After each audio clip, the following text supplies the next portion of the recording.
Krunchy. Stays crunchy. And milk.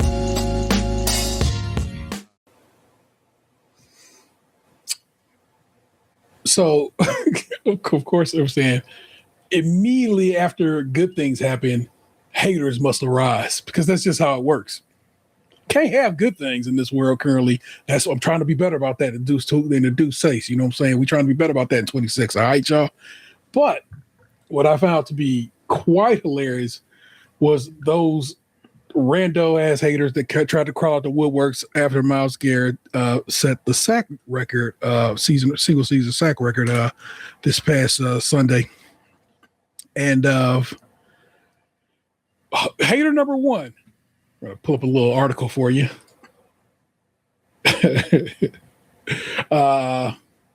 Bengals Zach Taylor upset about delay after Myles Garrett set NFL sack record. This is the Bengals coach, if you didn't know. This is Jana Bardahl from The Athletic. Cincinnati Bengals weren't happy. This says the Bengals as an organization apparently wasn't happy, but I don't believe that. I think this really just the coach. And Jamar Chase. Is that his name? Yes, right. Yeah. Okay. The Cincinnati Bengals weren't happy after officials stopped action for about 30 seconds. Keep that little number in your head, please, listener. On Sunday, after Cleveland Browns defensive end Myles Garrett broke the NFL single-season sack record in the fourth quarter of the 2018 Browns win. Bengals coach Zach Taylor said after the game that the officials did not tell him they planned on stopping the clock after Garrett hit the milestone until after the fact. Not sure if you would have to tell them because it might not happen. So what can you say? But if it goes down, I don't know. That feel like a jinx right there. So I'm glad the officials didn't say some shit about that. There's 5 minutes left in our season, Taylor told reporters. We're playing for our lives here. You are not. You simply were not. Because they were on the playoffs just like we were. I was never told they were going to stop the game.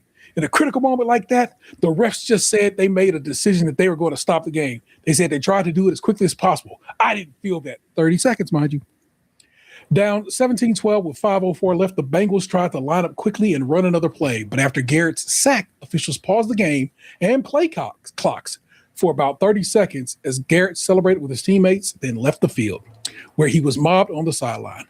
The Bengals' drive ended in a punt 3 plays later, and they lost, finishing their season at 6-11. We didn't sub. We were trying to be on the ball and go and play with tempo. The umpire just held the ball, so we couldn't do anything, Taylor said. And I'm yelling at Joe, get on the ball.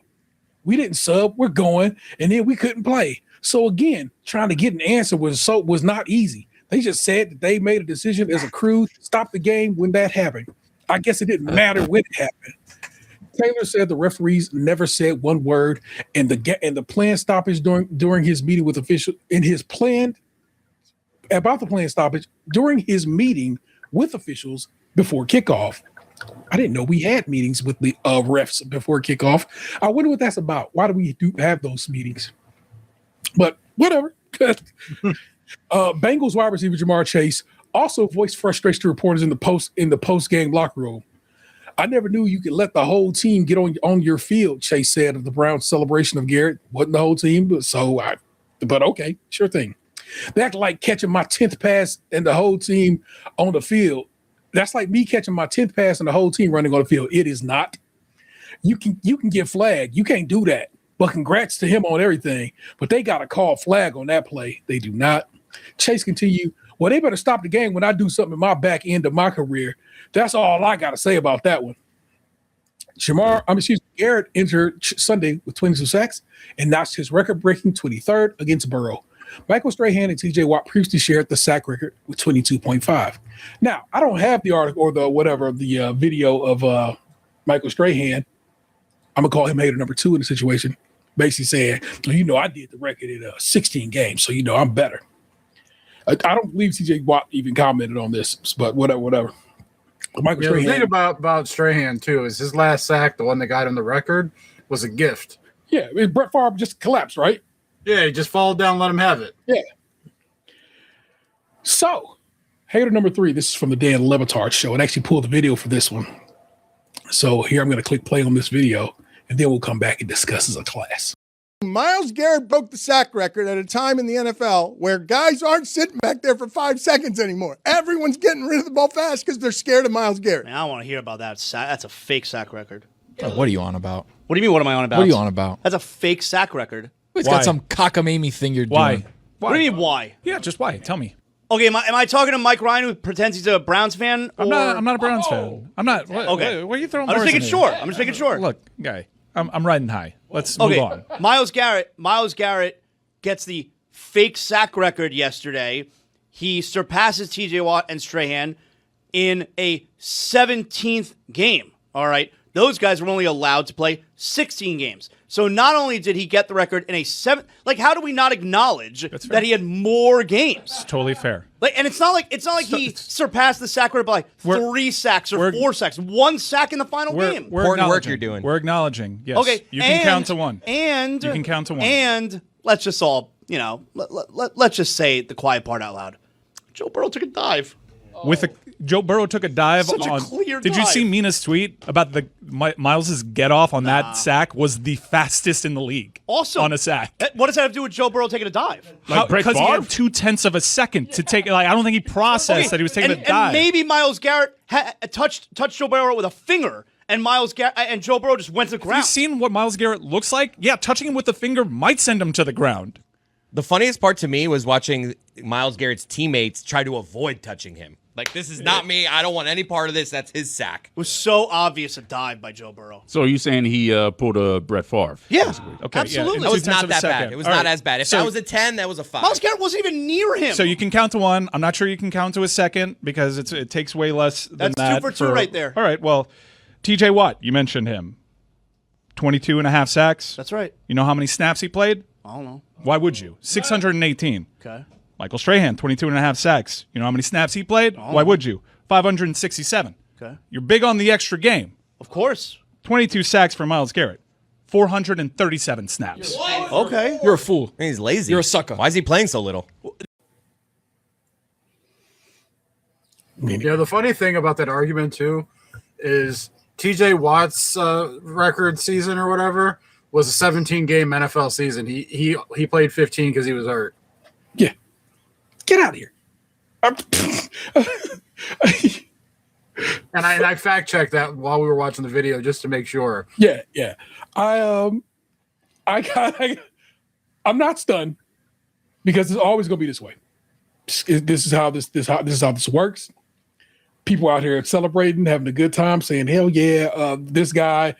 One of the very few things we can celebrate as the Browns fans this season is having that man on our squad doing that kind of business out on the field.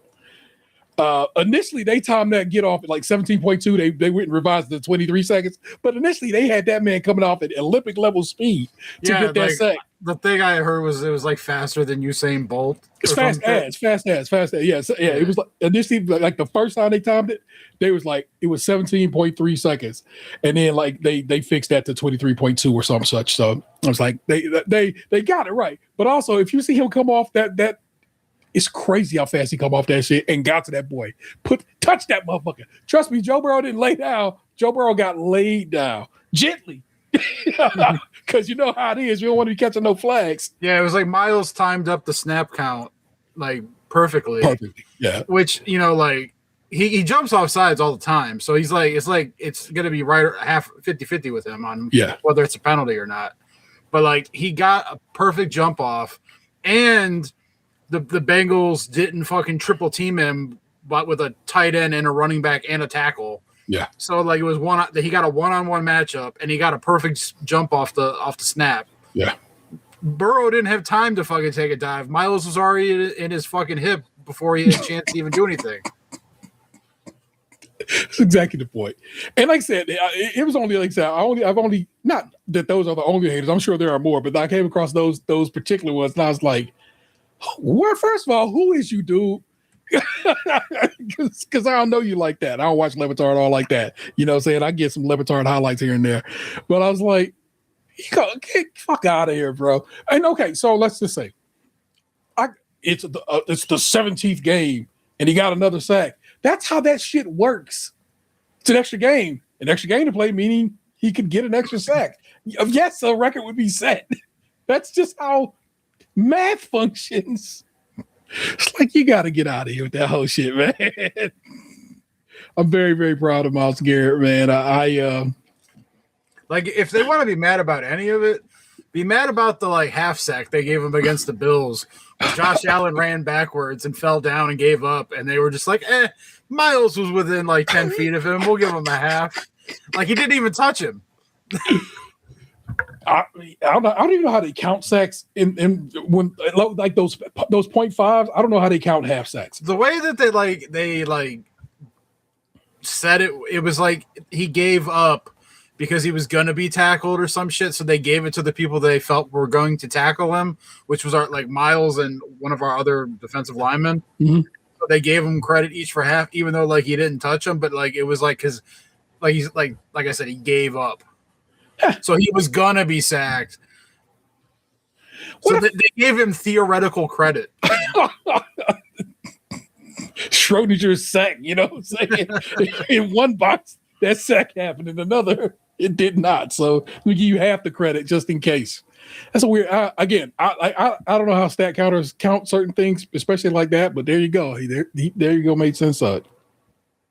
What also happened is the day after the season ended, we released our head coach, Kevin Stefanski. And oddly enough, having after Box and I had a very, I guess, not lengthy per se, but a discussion about Kevin Stefanski recently, I was kind of more like, wish they kept him.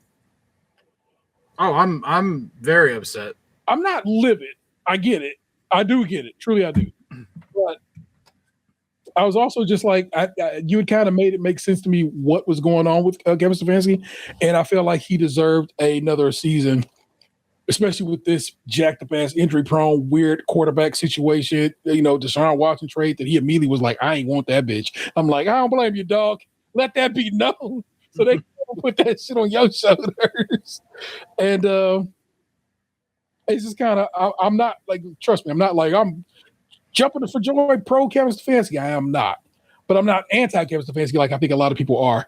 And I don't know if this makes for this organization to be any better in the coming season.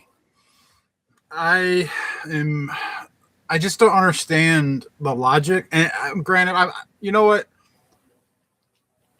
We're being lied to, and I know it. When like the owner gets up there after so at the beginning of the year, he's just kind of said some shit along the lines of like, I know that it's not going to be a great year probably because like the Deshaun Watson trade really like was a bad trade. It was, it was on me. Like we're kind of like rebuilding whatever. Like those, it's like the gist of the message, right? Mm-hmm. And then it's like you have that year that you knew you were going to have. And then at the end of it, it's like, oh, well, not winning's not acceptable. And, like I felt we were better than this. Like, did you? Because I thought you said that we weren't. And then you go out there and like you play with what you got and you do the best you can with what you got. And then you fire the guy who's got to like play the shitty team, but you don't get rid of the guy who caused the team to be shitty with his draft picks and signings because he had one good draft where he drafted suboptimally. Like he got good players, but like positional value, like where he drafted them was terrible. Yeah. Like a linebacker at the top of the second round, a running back at the top of the second round, a defensive tackle in the top 5. Like if they end up being like Hall of Fame players, then they'll buck the trend. But like you basically took a fucking knee to save your job. Yeah. Yeah. We have bad leadership. We just do. We have bad ownership, and I don't know if anything fixes that. There's a part of me though that like probably thinks like Stefanski was probably over this bullshit and it was like, you know what, fire me, dog. Like, like 2-time coach of the year, I won't be out of work long. Correct. And I'm sure he's got some extra. Where would you not like him to see him show up? Like, please don't Baltimore. Go, coach. Okay. Yeah, don't do that to me. If he goes to Baltimore and is successful, I'll be even more angry with the Browns. Fair. I can't be angry at Kevin Stefanski. My man just went to go. Yeah, he got fired. What you gonna do about that? We got to be on the side of labor. He is labor, and he got fired by the organization. So always be on the side of labor. I want you to recognize that, okay? Picking sides and shit. Remember, I will say that, like, Baltimore firing Harbaugh slightly made me feel better about the Stefanski thing. Okay. Only because then I felt like it was two places making a mistake, so we weren't alone in our fuck up. Okay, fair. Like the misery loves company thing. Man, do you think they would have fired Tomlin had Baltimore won that? I don't know. Because, like, the Rooneys don't seem to be the type to make rash decisions like that. Yeah. And, like, Tomlin's had them, like, above 500, like, every year of his tenure, right? So it's like I don't know.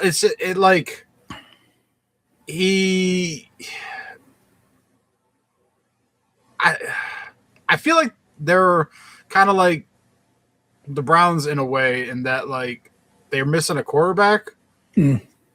Since, like, Ben retired, you know, and they just been kind of floundering with, like, stopgaps. Yeah.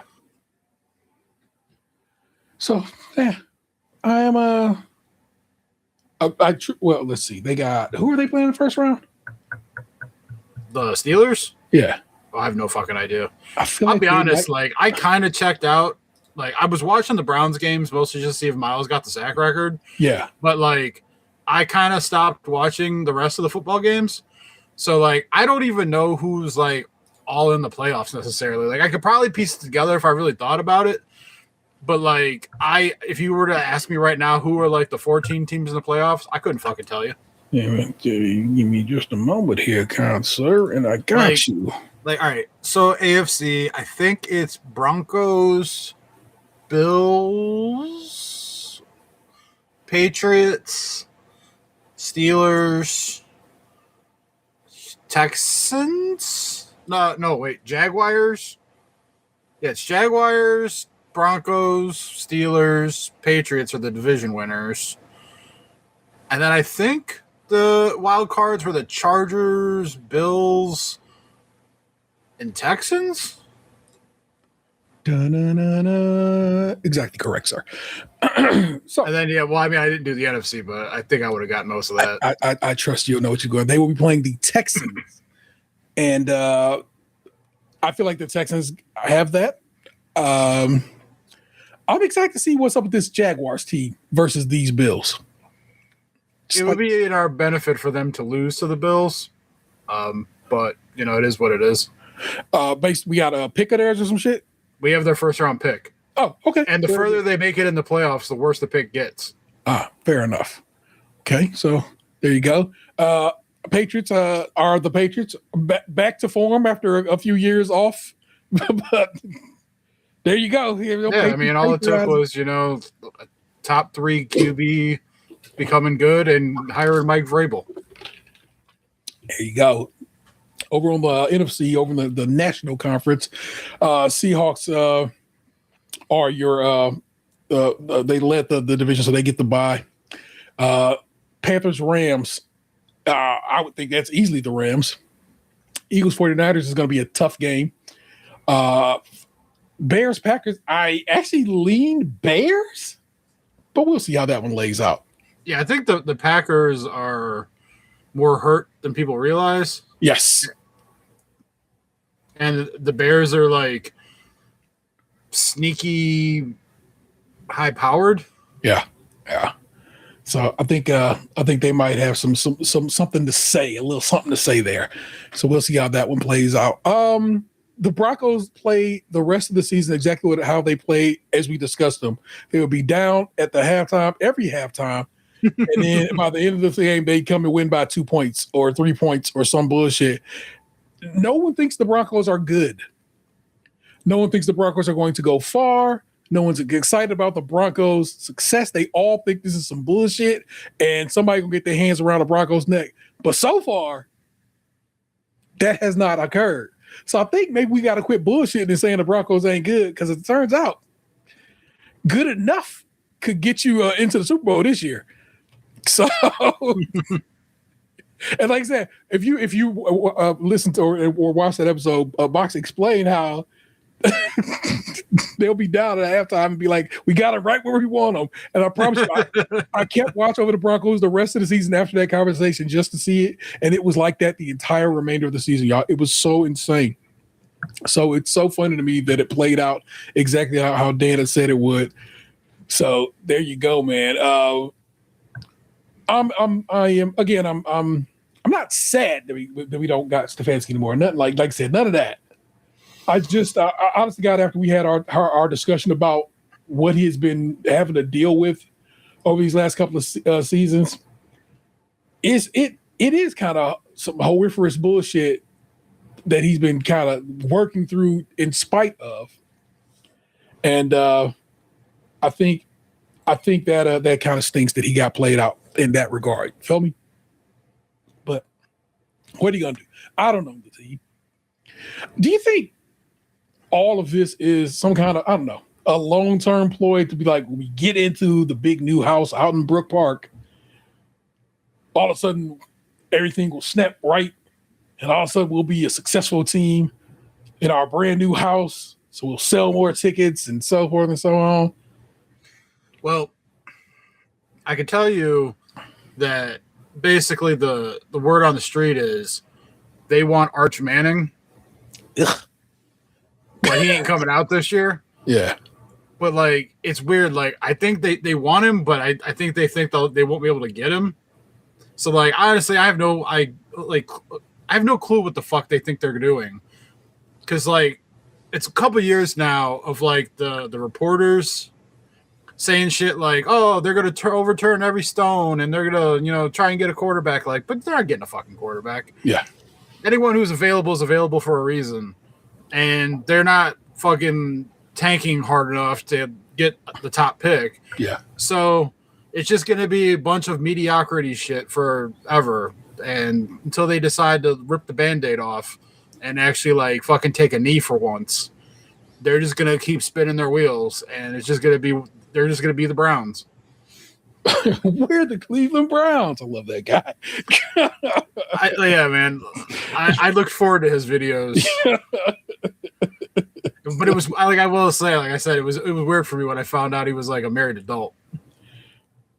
Oh yeah, I guess that makes sense. Yeah, I saw him do a video recently. He had a wig on. I was like, oh yeah, you could do a whole plethora of things, can't you? You're a fun guy. Yeah, it was like when I first started seeing his videos, I was like, oh man, this is a funny teenager. Yeah, nah. And then I saw like the picture with him and his wife in front of a Christmas tree, like, oh, wishing you happy holidays. And I was like, what? Hey man, it's I'm telling you right now, I give it up to Gen X and millennials for not looking as old as they are. Because you be like, oh shit, man, how much 45? You don't look it, sir. You look so teenagey. So I gotta give respect to these people for aging like they are. So we're full of microplastic. Keeps the crow's feet away right currently. You know what I'm saying? So that's what's popping with that. But that is that, y'all. I'm gonna wrap to y'all, and then we'll get the show started properly. Let me slide my tab over here.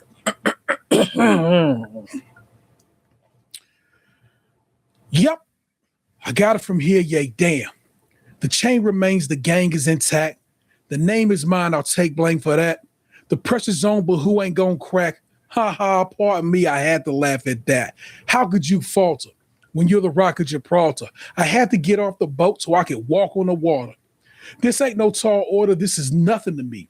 Difficult takes a day, impossible takes a week. I do this in my sleep. I sold kilos of coke. I'm guessing I can sell CDs. I'm not a businessman. I'm a businessman. Let me handle my business. Damn. Kanye's, you got me. Freeway, then Foxy. YG, Sierra Marie. Petey, watch me. Bleak could be one hit away his whole career. As long as I'm alive, he's a millionaire. And even if I die, he's in my will somewhere.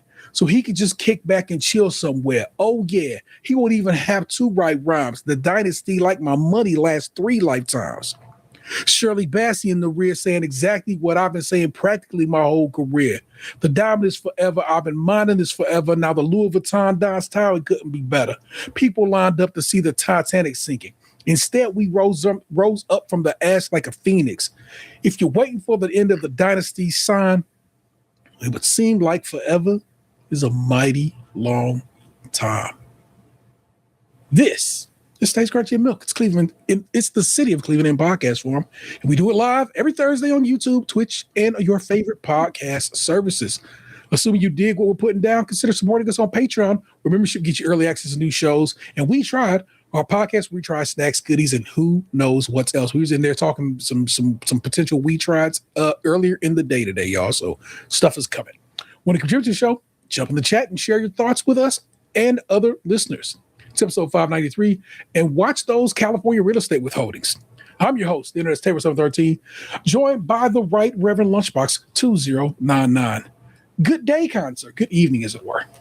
Praise be to all. Man, you said the thing about California residences or whatever, and it made me think of this video I saw yesterday. Like, I guess like I didn't watch like the full thing, but it was just kind of like the preview, where it was talking about like California squatting laws or whatever, and it was talking about how this guy had problems with squatters in his property, and he figured out loopholes on how to get them out of his houses. Okay. And so like one of the things was he would just move into his own house and become a bad roommate, like eat all their food and play music and keep them up and all that kind of shit. But then another thing was he figured out that a lot of his tenants were like people who were out on like parole or like had done jail time. And so they had like certain stipulations on their release, like they couldn't live in a house with a firearm. So he would sign a lease to his own house, move into it, and then bring a gun in, and then call the cops to report that they were in the house with a gun. I don't like that one. I don't like you getting people sent to jail for no reason in particular. You know what I'm saying? Or potentially getting sent to jail. Like, bro, I don't have the gun. He had the gun. I would hope there's a workaround for that in the system, but I can't trust this system.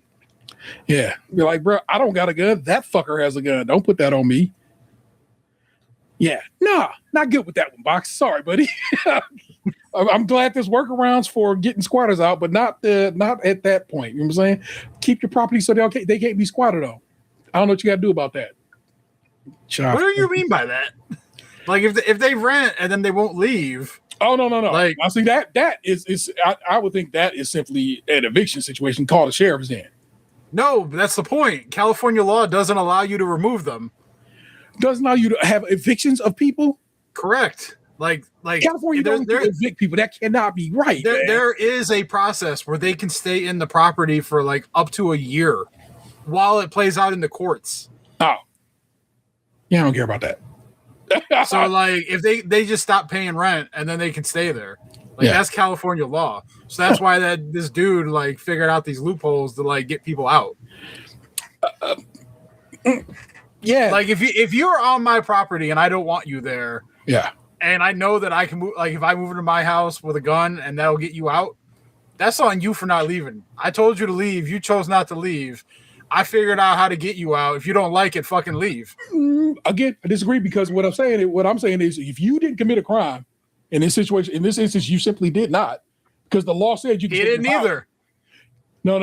But what he did was he committed something that you don't like. He didn't commit a crime. He made it so that it seems as if someone else has committed a crime and they already just got out of jail or whatever. You know what I'm saying? I don't fuck with it, Box. Simply put, that's it. And that's cool if you do. I don't. Don't be putting people in jail that ain't got to be in jail just because you on some bullshit. Fuck that. Don't be staying in my house if I don't want you there. Again, that's weird California law in that regard. You know what I'm saying? That the fact I can't simply just evict a tenant, standard, whatever it is, 90-day situation is weird. But I don't know. It's California, man. They got some. That's why like a lot of people that like I follow in like the financial world. They talked about how they've started liquidating properties that they had in California because they don't want to put up with the tenants' rights anymore. Fascinating. People are like, I'd rather not be a good landlord. It's not about being a good landlord. It's about having to put up with California's bogus ass fucking squatters' rights laws. Fair enough, sir. I'm not gonna fucking buy a house and then rent it to someone, and then after the lease is up, they decide they don't want to pay rent, and then I can't get rid of them. What kind of fucking like smart business practice is that? I don't know. This out here handing out free properties to people just because. The housing situation in this country right now is already super jacked up because you got all these venture capitalists and private equity firms going out and buying houses at crazy ass prices, doing cash bid buy on houses and then selling them to themselves for higher prices, therefore making the cost of homes go up in those neighborhoods, and then of course making them impossible for anybody to buy. It's just like we have a jacked up housing situation in this nation right now. And it's because of people doing crazy shit. Not even people in this situation. It's like I said, private equity is to blame for most of the stuff. In fact, they are currently working on some stuff in the Senate about that, where the hopefully private equity will no longer be able to buy single family homes. They can own apartment complexes and shit like that, which kind of makes sense. You know what I'm saying? That's a business and a business. But them buying single family homes has got to come to a close because it has fucked the system in a way that I saw something about that yesterday. I know this is a taboo, but it's something Trump said about like institutions no longer being allowed to buy homes or something. Like I said, this is something currently being worked on in Washington. We'll see how it plays out, and we'll see how who pays what money, because of course that man is easily purchased, and I'm not taking away from that. That man is easily purchased, and people know all they got to do is holler at him and be like, "Hey man, I can slide some money towards your presidential museum." And you can maybe look the other way when my company buys, a bunch of single family homes at triple their value and then sells them to ourselves at triple that value. It's fucking up the tax situation. It's like, man, this is the country right now. Anyway. So homelessness doesn't even have to exist in this country. There are plenty of literal empty spaces throughout this country right now that are all. Yeah, it's like Anthony and I are always sharing like there's like those Instagram pages with the quasi Zillow listings or like good finds and shit. There's like nice old houses for like 100, 150K, like all over the fucking place. But like I said, the minute the thing is that has been what the issue is. All these companies will, like I said, are just taking advantage and going like, I'm gonna go buy up this whole neighborhood. I'm like, y'all gotta chill with that, bro. You don't need to do this to prevent. They got to put their data center somewhere. Whew, Jesus Christ, man! You heard about the one in Tennessee that's currently like just killing people in Memphis? I saw a video about like how it's like a couple miles away, but like the noise pollution is like giving people like migraines and fucking with their brains and shit. Yeah, the noise, and it has its own. I think the one I saw was in Texas. Oh, well, the one in Tennessee has its own generators, of course, and those generators are putting out just funk that is, of course, poisoning people, literally. It's a bad time. I'm supposed to be focused on the positive and not the negative. And right now, bro, private equity and businesses in this country are doing nothing but negativity. And I'm sorry, y'all. That's just how this country is currently leaning. And sorry. Let me give you a little bit of decent news. I got two news stories for you, both from relatively good news. This first one is from SKiM, which is Cleveland's local, a little alternative local. Mark Opera on the byline. First seasonal homeless shelter in years open in downtown Cleveland. I know it's like you talking about homelessness, Steve, but I'm talking about homelessness trying to be at least dealt with as best possible. Downtown Cleveland now has a new standalone seasonal homeless shelter for the first time in years. That occurred this weekend when the Northeast Ohio Coalition for the Homeless opened the doors at 1530 East 19th Street, a former manufacturing facility that was recently converted into a 48-bed facility aiming to keep Clevelanders off the street during wintertime. As NEOCH Director Chris Nestrick discussed at Friday's opening ceremony held in the space's high-ceilinged cafeteria, the coalition's foray into shelter ownership spelled an end to scrambling to find beds in hotels, on couches, and in tents for the unhoused. In 2019, a Denizen Avenue United Church of Christ was forced to close its seasonal shelter due to code violations. The building represents something our community has needed for a long time, Nestrick told the crowded kitchen space. Stability, commitment, and readiness. From this point forward, there will never be a scramble for space, last-minute search for basement, or a reason to overcrowd LMM's men's shelters on Lakeside, he added. The community now has a seasonal shelter, reliable, accessible, and available for the foreseeable future. With about a dozen semi-private rooms stuffed with bunk beds or modern baths, NEOCH shelter is able to accommodate roughly 45 people at a time. This is a locked shelter, so visitors must be admitted by NEOCH's outreach team to warrant a stay anytime between 7 a.m. and 7 p.m. But once in, lodgers can stay as long as they like, District told SKiM, as at least until April, when the shelter closes for spring and summer. It reopens again every November.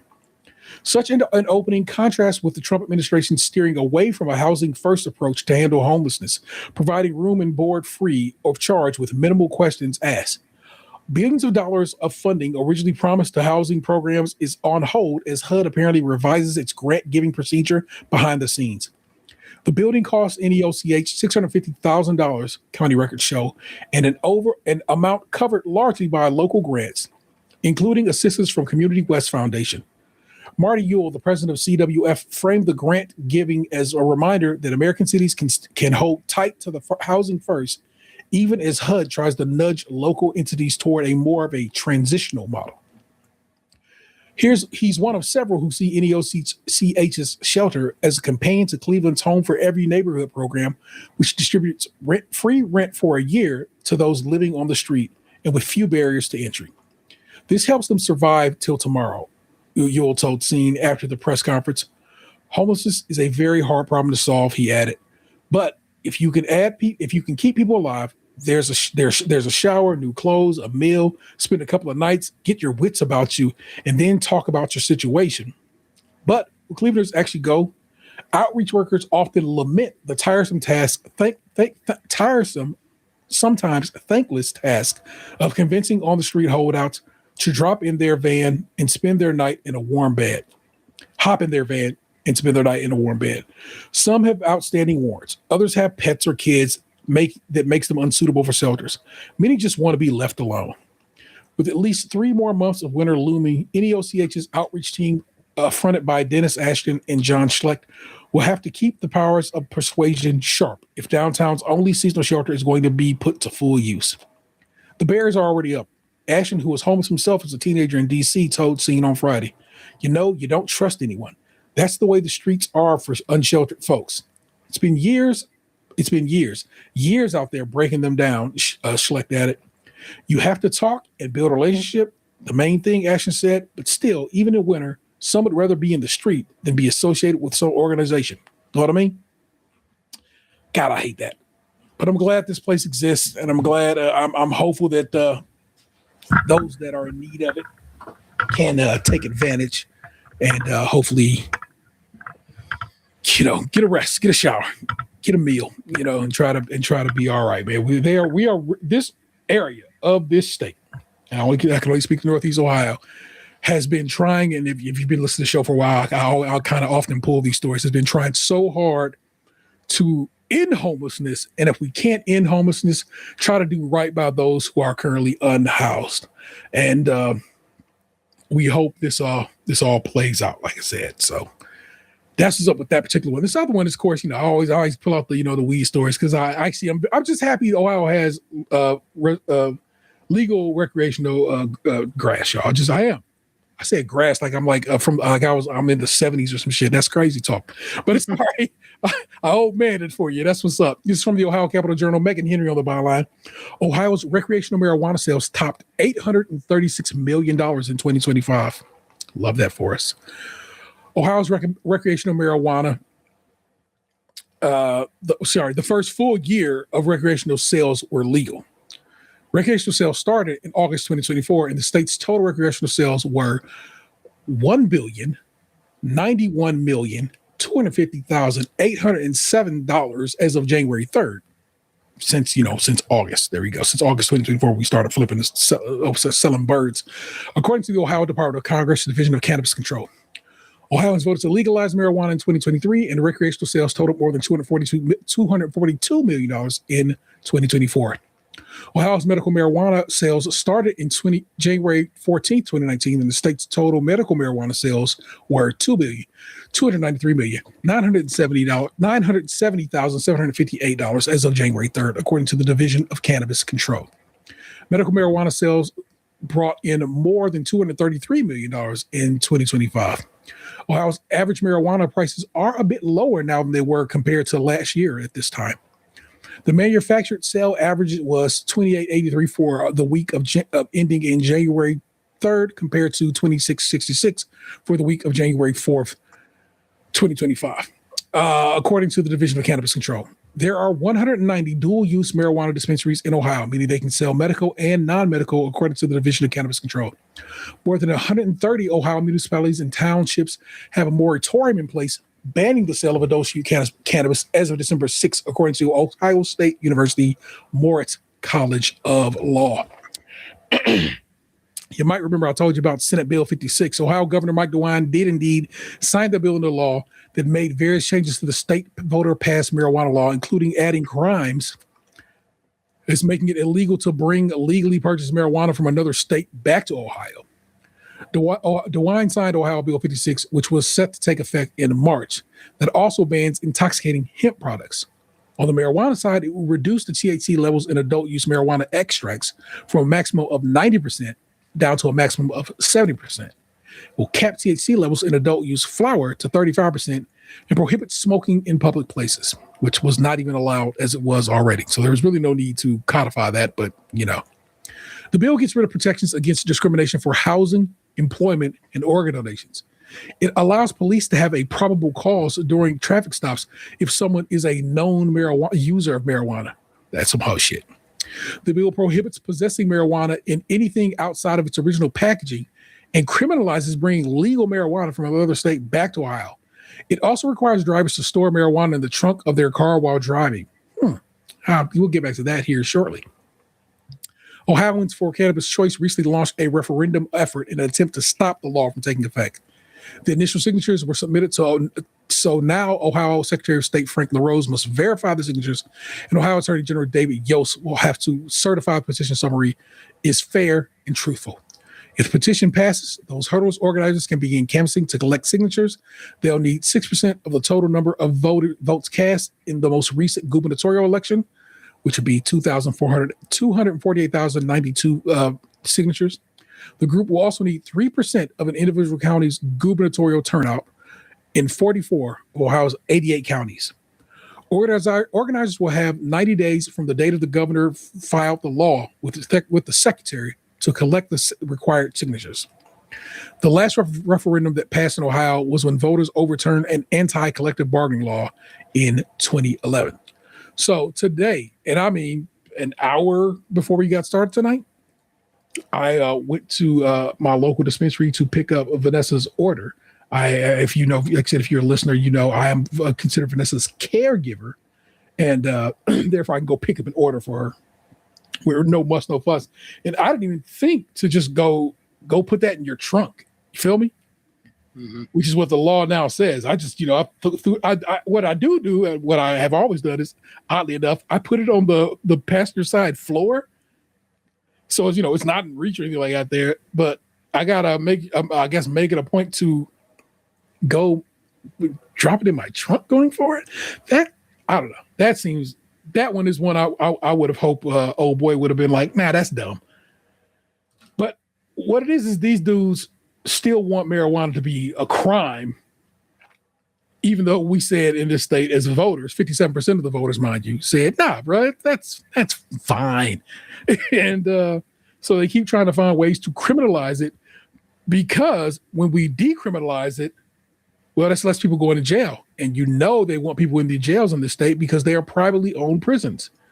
And I know, again, this is not the positive outcome I've been trying to be about, but it's like, this is what it is. If you want to know why they're trying to recriminalize or find ways to make criminals out of us, that's what it is. They want to be able to send you to jail because they have, deals in place that say that X amount of people should be in these prisons, and they're not currently, because you changed the way we used to arrest people. It feels so jacked up to say I can't come back from another state with stuff I bought in another state. You feel me? Yeah, it makes you feel like you're not in the same country. Yeah, like they're not stopping me at the border from Kentucky saying you can't bring that bourbon across the line, and they never would. And so I don't like that that the flip becomes, from the top of the state down. They're like, you can't come from that state bringing this Michigan chronic, back to Ohio, because for what? You know what I'm saying? It's not like you're trying to be. I'm trying to look out for Ohio farmers. You're not. You're just trying to find. You're simply trying to find another criminality or find another way to criminalize people. And I hate that, man. Just horse apples, y'all. It's just horse apples. My apologies for that particular story taking such a negative turn. I'm just happy that people are out here copping their trees. I don't love going to the dispensary I go to because Vanessa's dispensary she goes to, it's tightly built. It's currently actually being going through some reconstruction or whatever. So they're trying to make it a little bit a bigger, larger space, but it's a little jam packed for my liking. And the one I do like, she doesn't go to, or because they never have the she Vanessa's she uses RSO, what's known as Rick Simpson oil, because she actually remember. You know what I'm saying my partner's not just trying to get high. She actually uses it as a medicine to help her with her rheumatoid arthritis. So she uses RSO, which is like I said, it's an extract, and what I'm saying, just a little drop, and try to help with her pain management. And so they don't sell RSO at the other dispensary near us, or they don't have it in the quantities and potencies that she enjoys.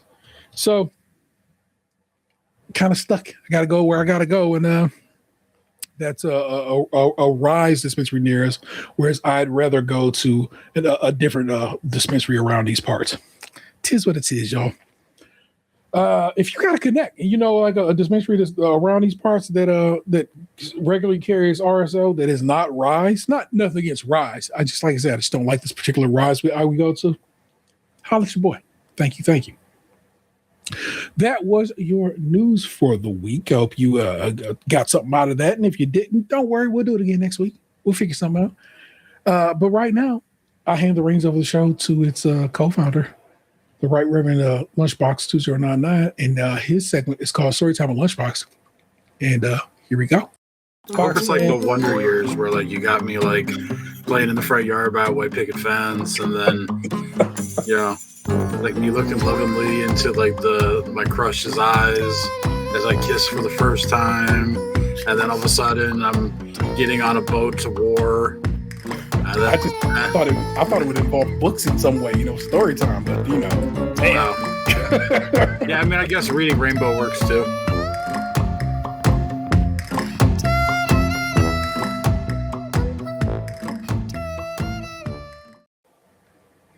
It's been a couple of weeks, good sir. How'd the holidays go for you and yours, or whatever? I'm saying that particular question you can answer, and then it's your segment to do what you will with. They were fine. Good. Nothing wild happened. No family fights or anything. What I was going to talk about was, I think I subliminally got this from Anthony, but it took years to actually grip me. I have become addicted to vitamin gummies. To me, it's like eating candy, but mentally I tell myself that it's better. Do you have a brand in particular that you've come to enjoy? I don't have necessarily a favorite brand, at least not yet. Okay. But I have there was vitamin D3 with K2 that I'd gotten off Amazon. Yeah. And I've been snacking on them bitches over the last couple weeks. And then I've got these here that I was trying. The goalie, okay. Now what's going on? This one's apple cider vinegar and this one's ashwagandha. Okay. What's ashwagandha do?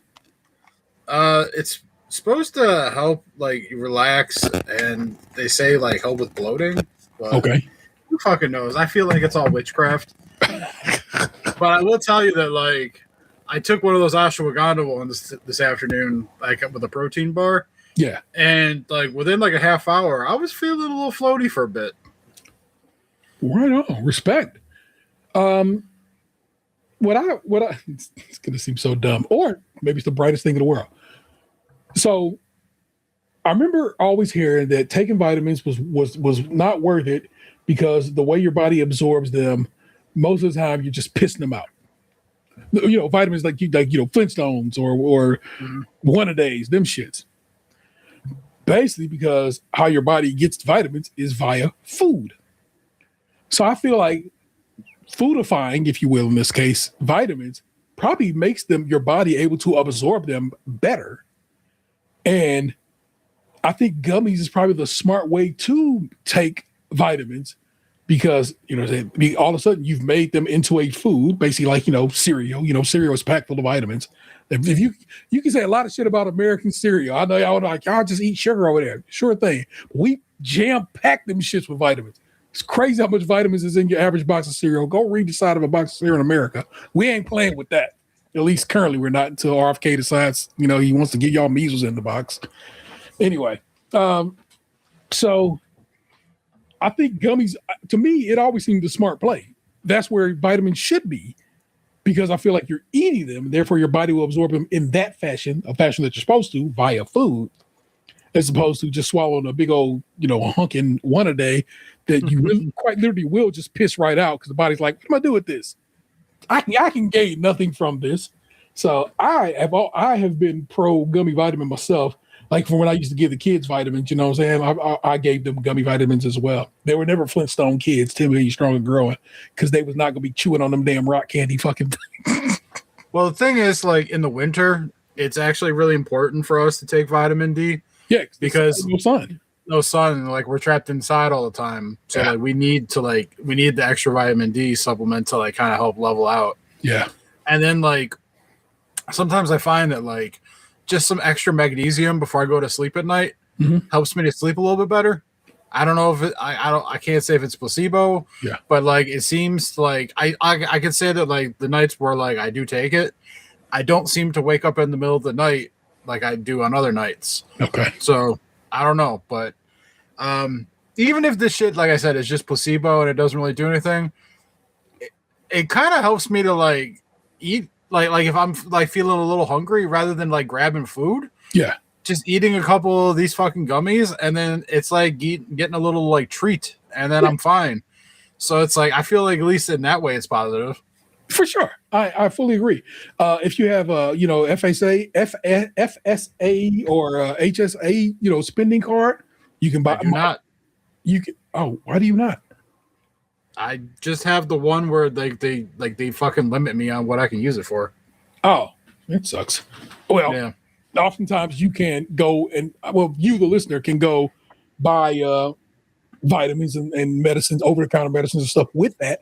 You might as well take advantage of it now. It's a new year, so of course it's like whatever. But toward the end of this year, right back here, as we were ending 2025, I of course had money to spend, and so I'm getting I got a new heating pad, and I got some. Here I can actually grab them. I got some combination COVID flu tests. What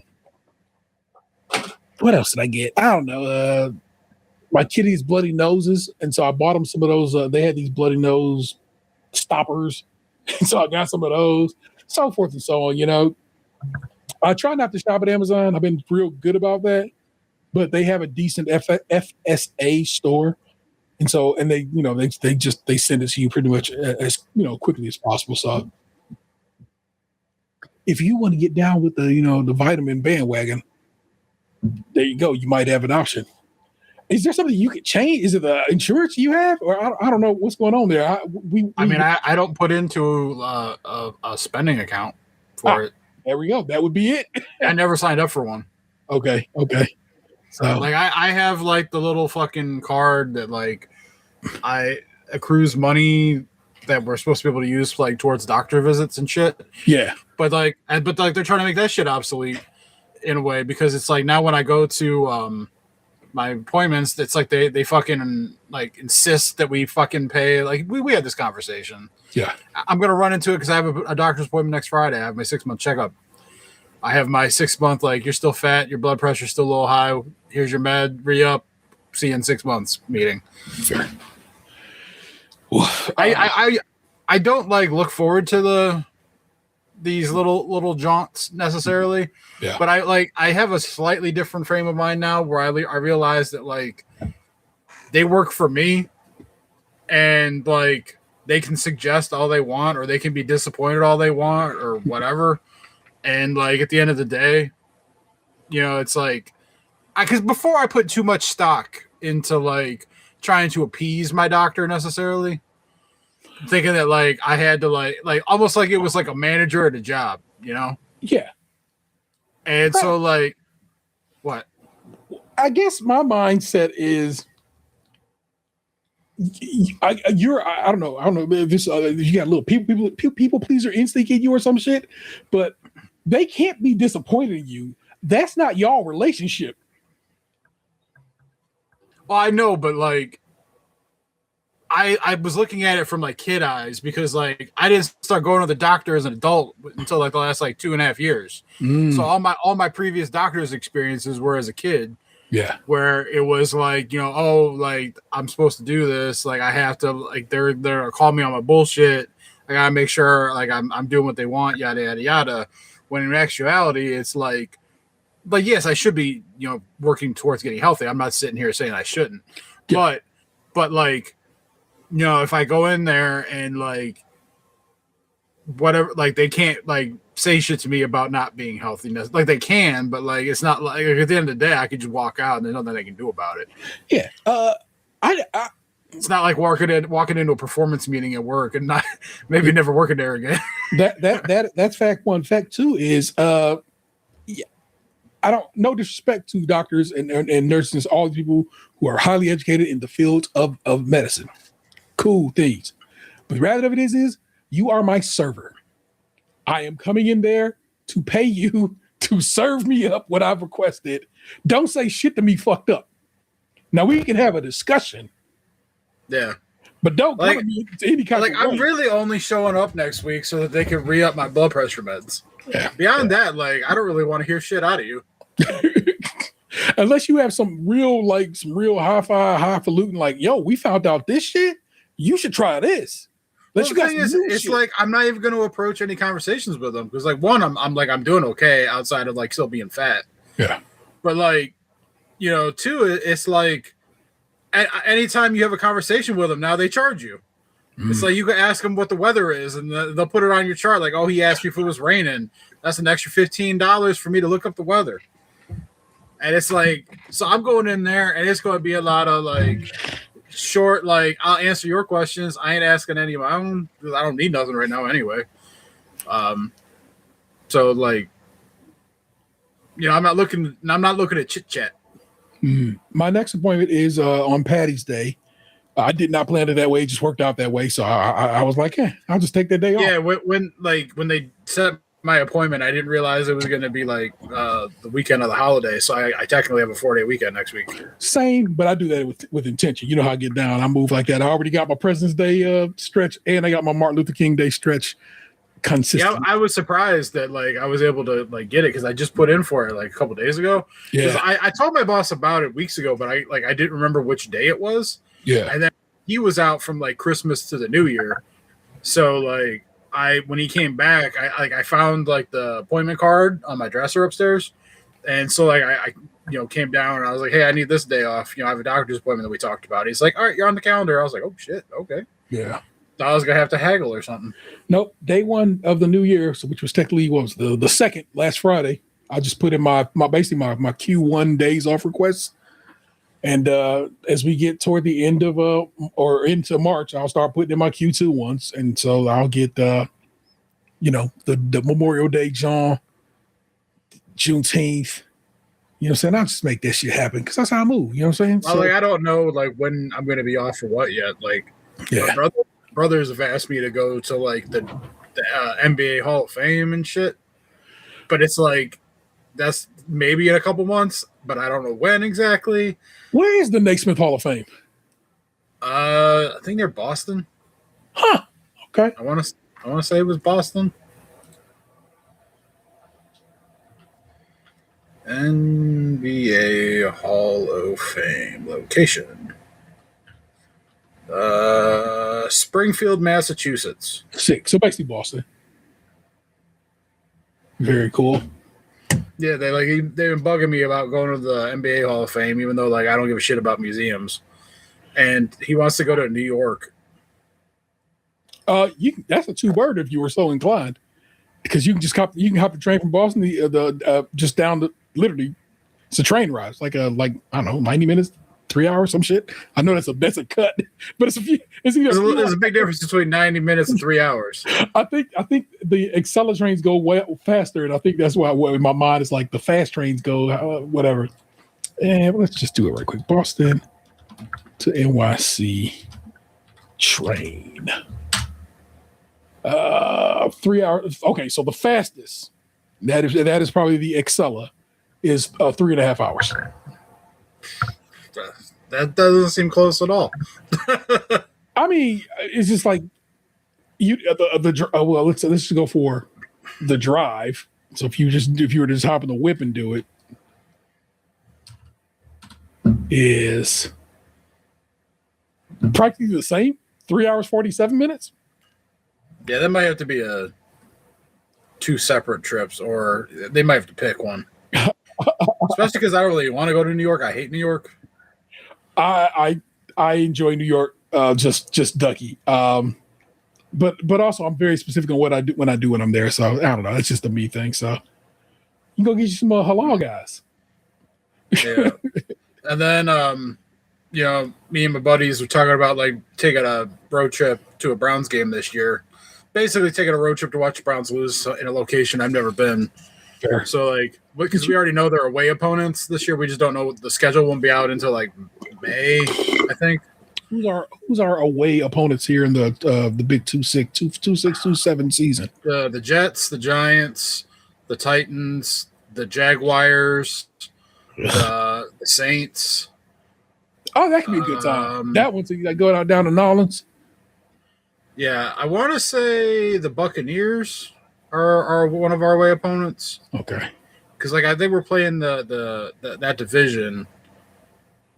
And Falcons. I know the Falcons are coming here, and I know the Browns are going to the Saints. Okay. So I think the Browns are at the Bucks. Okay. And so the ones we as a group kind of like said that we would consider, where it was the Titans game in Nashville, the Saints game in New Orleans, the Jaguars game, and the Bucks game. I've been to Nashville with you. We were like Nashville. Oh, it's not the top of my list, but okay. I would go there over going to the Jets/Giants games. Yeah. Nobody wants to go to damn whack ass Jersey. Not the Jersey's whack. That stadium being in Jersey is the whack portion of this program. So worry not. I'm not speaking ill of Jersey. Respect due to all my NJ representatives. But yeah, nobody wants to go to MetLife. Right. Oh yeah, but yeah, Nolans, that seems like a good time. You know what I'm saying? Get down to Big Easy, get some beignets, a ball, some gator. Man, I've had this, not to change the subject, but I've had this Cavs game on the TV over here for like since we started recording. And the Cavs were up by like 7 the last time I really looked, and now I look, they're down by 20. Yeah, I just cleared it off my phone. It was on my phone screen, so I just like I've been keeping an eye on it, and I was like, that's too much, and so I had to go and clear it out. I get it. What's called down again? You know what I'm saying? Garner is down again this particular game, but I'm like, this cannot be this haphazard play we've been having lately, where it's like we'll be up, like you just said, up by a pretty decent margin, and then like all of a sudden it just shift. Well, it's like they're horrid at defending the 3-point line. Yeah. Like I look, and it's like we're playing pretty solid, and then it's just the other team just 3, 3, 3, 3. And then before you know it, the lead that we had is fucking gone. Yeah. Fucking somebody get a heat check going, and just there it is. So, no. It's not even a heat check. It is. It's okay. If you Dan didn't notice, but you the listener didn't notice, that's our colors currently right here. That is literally the wine and gold on our names right there. Now that they gave me a new toy to play with, and not me guessing, that is the actual hex code for the Cleveland Cavaliers wine and gold. So that's official of the colorations that I have currently on this one. What will it be next week? Probably this. Are you able to change the font? Yeah, here. You want to see? Let's see if I can do it live. I'm not digging the font with that color scheme. All right, give me a second. Not that you have to do it right the second, but right. I'm This one is saying for the called future. This one is called Alice. What do you think of this one? Nothing changed. Oh, it's changing for me. This one is called here. Let me click off of it and see if it changed for you now. No? Blue Urns. Let me try. This one is Archivo. Nothing. This one is Arvo. I hope things are changing in the record. So I hope you can see that I'm changing things in the record. This one is B612. And let me see. This Balsamic Sands. This one is Barlow. Oh, that one finally moved. All right. This one is Biorhyme. Maybe I don't have the font, so it's just defaulting for me. Fascinating. This one is Cairo. This one is Cardo, which is, I think, the one I had. This is Comforta. Concert one, which is a little fatter. I wish you could see these, Box. I think this one is. I'll take your word for it. All right. How about this one? This is a Fajalia 1 listener. Like I said, I'm going to watch this video back and be like, are these changing?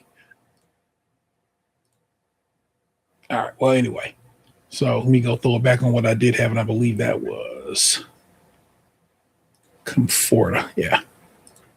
So there you go. Man. Okay.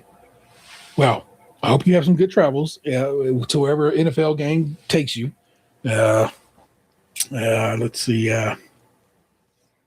I'm glad you found your way to Gummy vitamins. Carved by Gummy artisans. It's a Simpson reference. If you get that, let me know. And had a decent going into Christmas holiday, going into the New Year situation. My TV acted a fool right as the ball was dropping. And so we just watched it on Vanessa's phone. Like, just pull it up on your phone. And that was fun. It really. I acted a fool. You mean like your TV was dying? No, it was just I don't know. It was on, but no, like it was just coming in. I think I was trying to do it over antenna, so it might have just been the antenna being weird. Because after a hot second, I just restarted the TV and it was fine. And so we kind of watched a little more of the basic party. They kept swinging, going out west, like celebrating out west, like, hey, it's not midnight here yet, so we still rocking New Year's and so forth and so on. And we watched Sierra perform and so forth. It was nice. I was at my dad's house. We were over there. My sister's new boyfriend came to meet everybody. Yeah, and my dad put like the New Year's Eve feed on YouTube. Yeah, and I guess it was like the same feed that like ended up on SportsCenter. Because I saw the same like dudes making out that Scott Van Pelt almost got caught up on live TV on. Did you see the guy? Did you send that to us? The guy gambling about that? I don't recall this. Well, somebody on whatever that one app where they just bet on everything had money on a gay kiss during the countdown, and it happened, and he won like $300,000. So he was super hype about it. So. I was just like, right on. It worked out. So good shit. And yeah, Scott Van Pelt and them should have been on ABC, which is where the feed comes from. It's their feed. So that would have been it. And they are, of course, owned by Disney, just like ABC is. So that makes perfect sense that would have been the feed. But it was fun. What I found out this year about the when all that ticker tape falling when they count down and it's Happy New Year, there are people in windows up and down that street throwing the confetti out the window. That's not automated at all. That's individuals throwing stuff out the window, and I think that's so dope. I like that we still can do some stuff by hand. You feel me? Man, really out there. Get out there and do your part. I while I was like hanging out with my family, partaking in all that. Yeah. I told them that like I realized like 20 years ago that I don't actually give a shit about the ball dropping, and that like to me it just makes me sleepy the next day, and just is a reminder that I'm gonna be screwing up right in the date for a couple weeks. I know that's like kind of like a sad, sappy sound to the whole thing. But like, I don't really like. It's not special to me, and like, I'm not trying to like poo-poo it. If people love it, like, if they have like their little traditions and their things that they do, like, more power to you. I hope you have fun. But it's just like, I just don't give a shit about New Year's. I never really have. The opposite for me, I always have. And I had a nice little ginger and scotch situation. It was lovely. I got to use one of my ginger beers that Anthony got me for my birthday. Finally, they're just sitting in the fridge waiting for an occasion. And it was lovely. I had myself a very lovely beverage and just kicked it on the couch with my lady. Just love it, man. And it's funny to. It was just technically, this is the first year of no kids at all. Like, I didn't have even my youngest was not even here, and so because they went back to the dorm and kicked with some folk, so I was like, wow, it's just us. So that's kind of wild as well. So I just I don't know. I enjoy it, man. I don't know. I'm all about the. Well, yeah, you know what? We'll just go ahead and make this shit.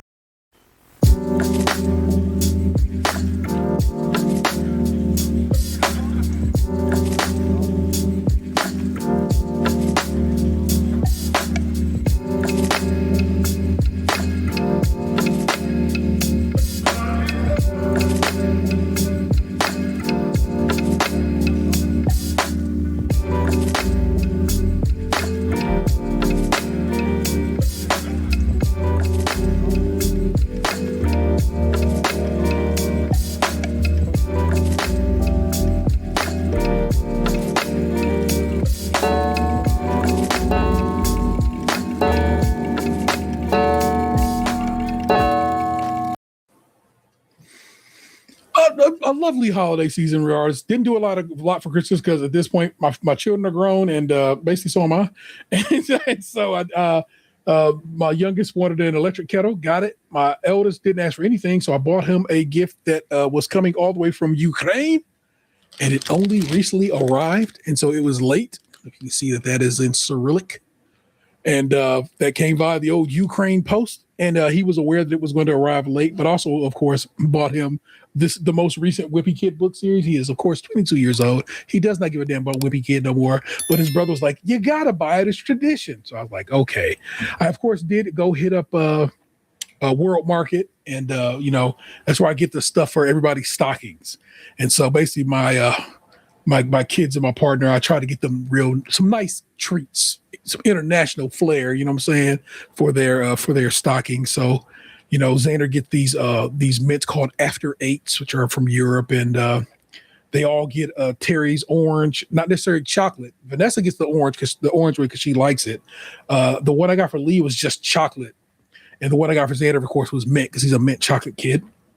What I did notice was World Market's prices have gone up wildly because, of course, tariffs is real, and they have to make you pay somewhere for those taxes, even though our president would tell you, no, we're not going to pay for it. They're going to pay for it. Whether they is I.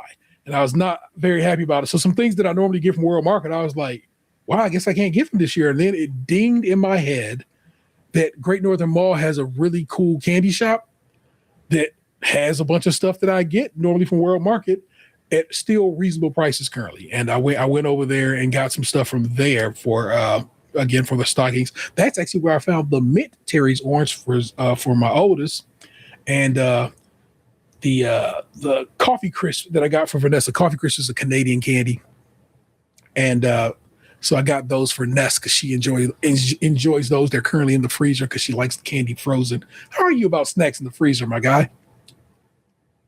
I don't mind it, but do you do it?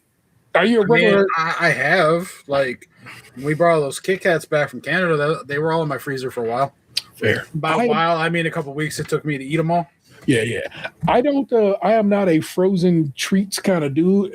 Like, I'm not trying to freeze a Christmas tree cake or something. Whereas Vanessa loves that. She just likes the texture, and I'm like, no thank you. It makes the cake crunchy. I know she likes that. Fucking stop her. That is not how this functions at all, sir. It should be. You're allowing some fucking criminal activity to take place in your home. Hey, man, just live how you want to live, be who you want to be. Fuck up what you want to fuck up, I guess. Hey, it is, like I said, it is not for our trust. But that makes me wonder though how those like freezer cakes ended up being so good. You know, like the ones you get, like it's like, oh my god, them Pepper's Farm joints, something like yeah. I thought them shits. She eats them. No, but I'm saying they're in the freezer. Yeah. But they always end up being fine. Yeah. But like any other time I've had like cake from the freezer, it makes the cake crunchy and shit. I don't understand. It must be the preservatives or some shit that they're putting in there. Yeah. Them shits is built to thaw out and be tasty. And maybe Little Debbie's is like, once you've ruined me, I'm ruined. I'm like, it's all good, Little Debbie. I wouldn't go eat your ass frozen anyway. So, like I said, Christmas was lovely. My Christmas tree is still up because I told my son I want to wrap this gift. I want him to be able to get it from underneath the tree, and then I'll get to taking the tree down. If you look over my shoulder right there, you see that orange crate just kind of hanging out? That is where Christmas goes. It's already here. I'm ready to take Christmas down. My Christmas tree is still up, but that's because the person who put it up didn't put it up until like the day of Christmas Eve. Same. When they said they were going to put it up like 3 weeks before that. I was not going to do a Christmas tree this year. I was not going to, but my son, my youngest, was like, "Come on, man, you got to do it." And so I ended up pulling that down on Christmas Eve and putting it up and hanging No, I pulled it down probably the day before, and I put the decorations on it on Christmas Eve. And I didn't even put a ton of ornaments on there. I could almost probably.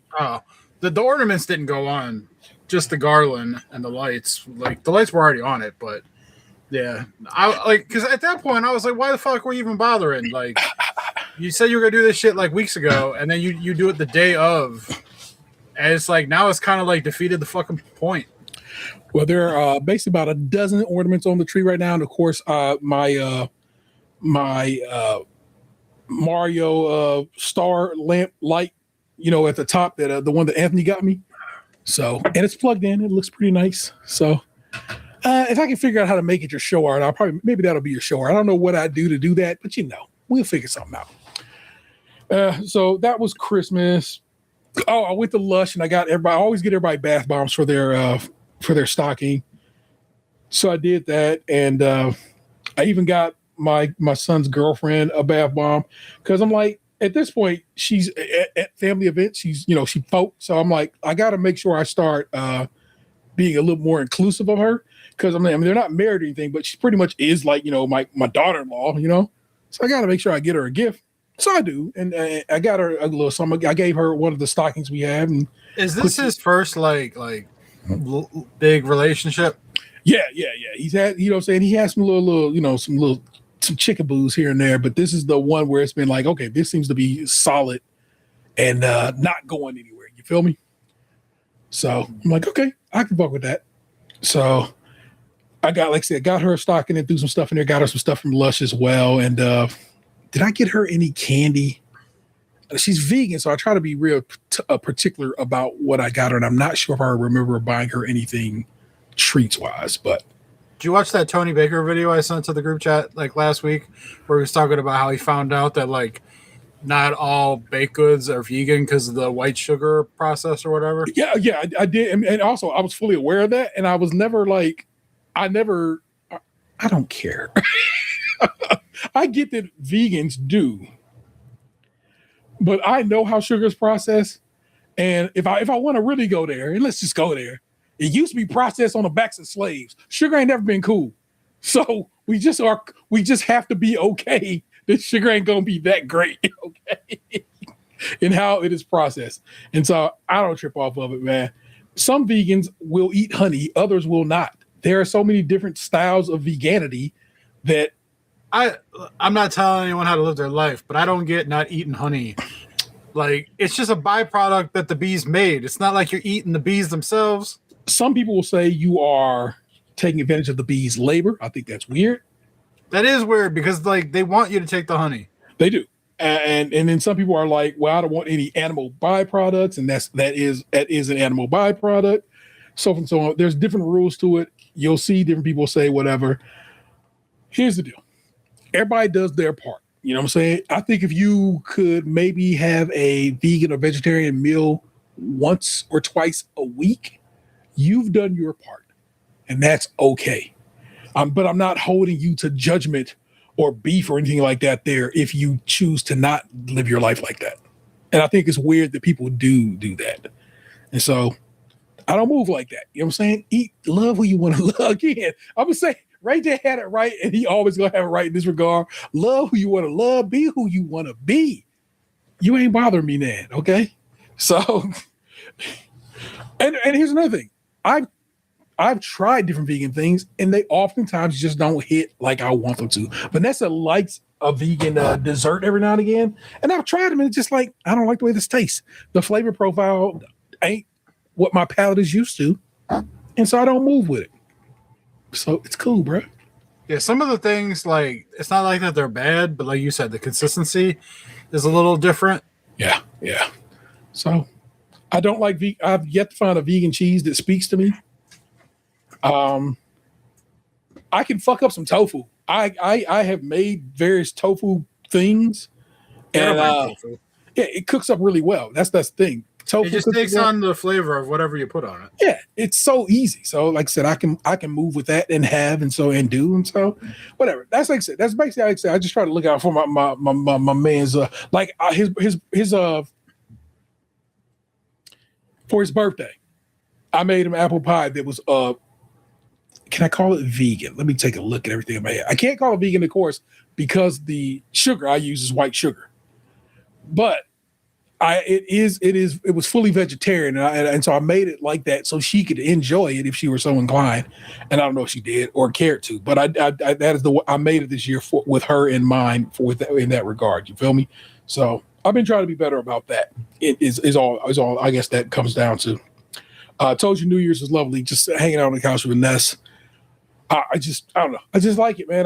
It's always fun. For a while there, we had a restaurant we went to in Crocker Park, but they closed that restaurant, so we hadn't been going out for dinner on New Year's Eve anymore.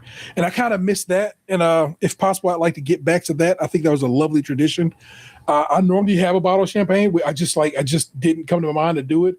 And I was going to go out and get it, but it was snowing real hard on New Year's Eve around here. If you guys don't know.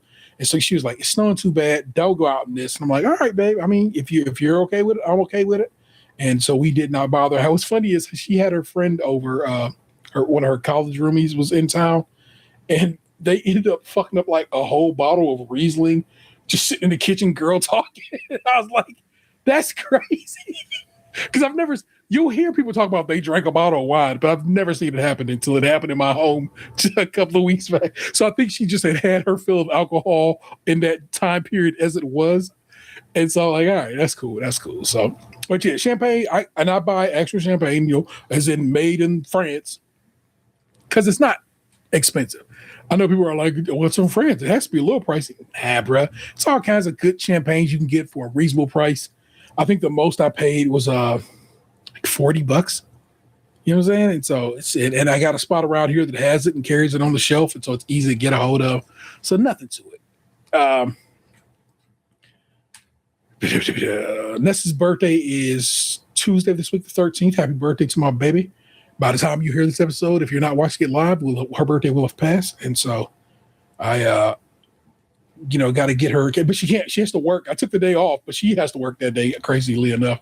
So I think her next day off is not for a stretch here. So we're actually going to end up going out. One of the things we were talking about doing is going to the casino buffet.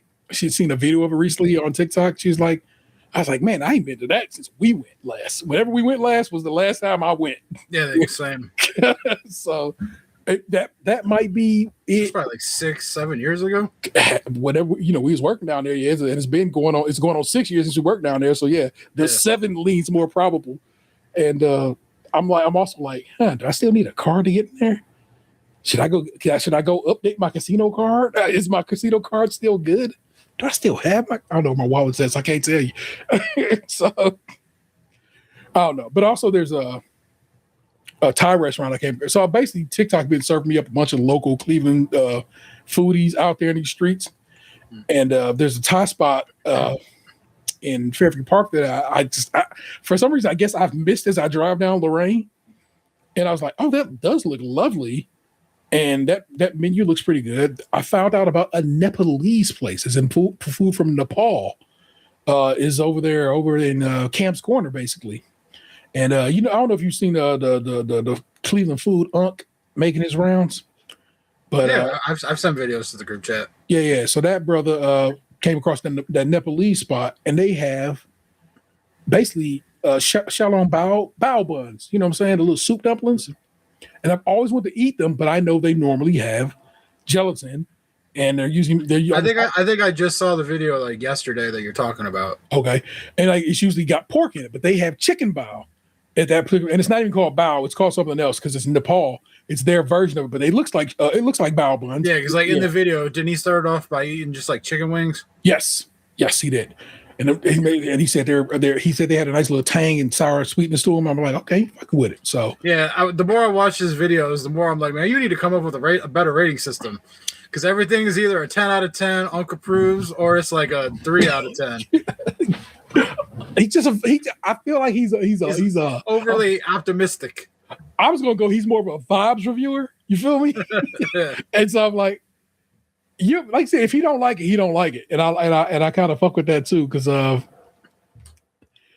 that's funny. If I remember to talk about it, I will. But I didn't know Geppetto's over there on what's that? Puritas.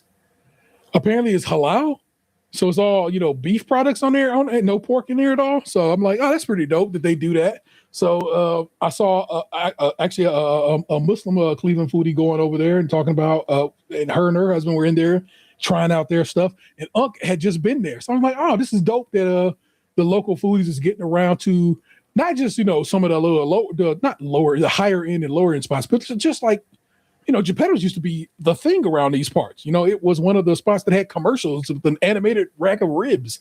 So I like the one Geppetto's. I feel like that might be like one of the last ones, but I like that it's still around, and I like that it serves halal products, and so that that group of people, or people who want to eat that way, have a connect or lick they can go to, and enjoy my pepperoni pizza that's not be porked. So of course, like I said, it's a couple of restaurants on my mind to go to for her birthday. So we'll see how that all plays out. And everything else, man. It's just entertainment stuff and books and life and so forth. So I'm doing okay. My family's doing okay. My mom and sister and brother and nephew and niece, everybody are doing well. So big up to all of them. And there's a app, a language learning app called Mango. And the reason I can recommend Mango is basically like Libby. You put your library card in it, and you can get the service and learn the language for free. And I kind of want to try my hand at maybe bettering a language this year. And I initially was like, I should try to learn French. But the reality of it is, I don't know any French. Like, I know, some French words, but I actually had, what I took a lot of classes for in a lot of years was Spanish. And I wondered if some refreshing Spanish and maybe learning some Spanish could be something I attempt my hand at here in 26. And so I've kind of started messing around with the app. It's a little more involved than I want it to be, but still.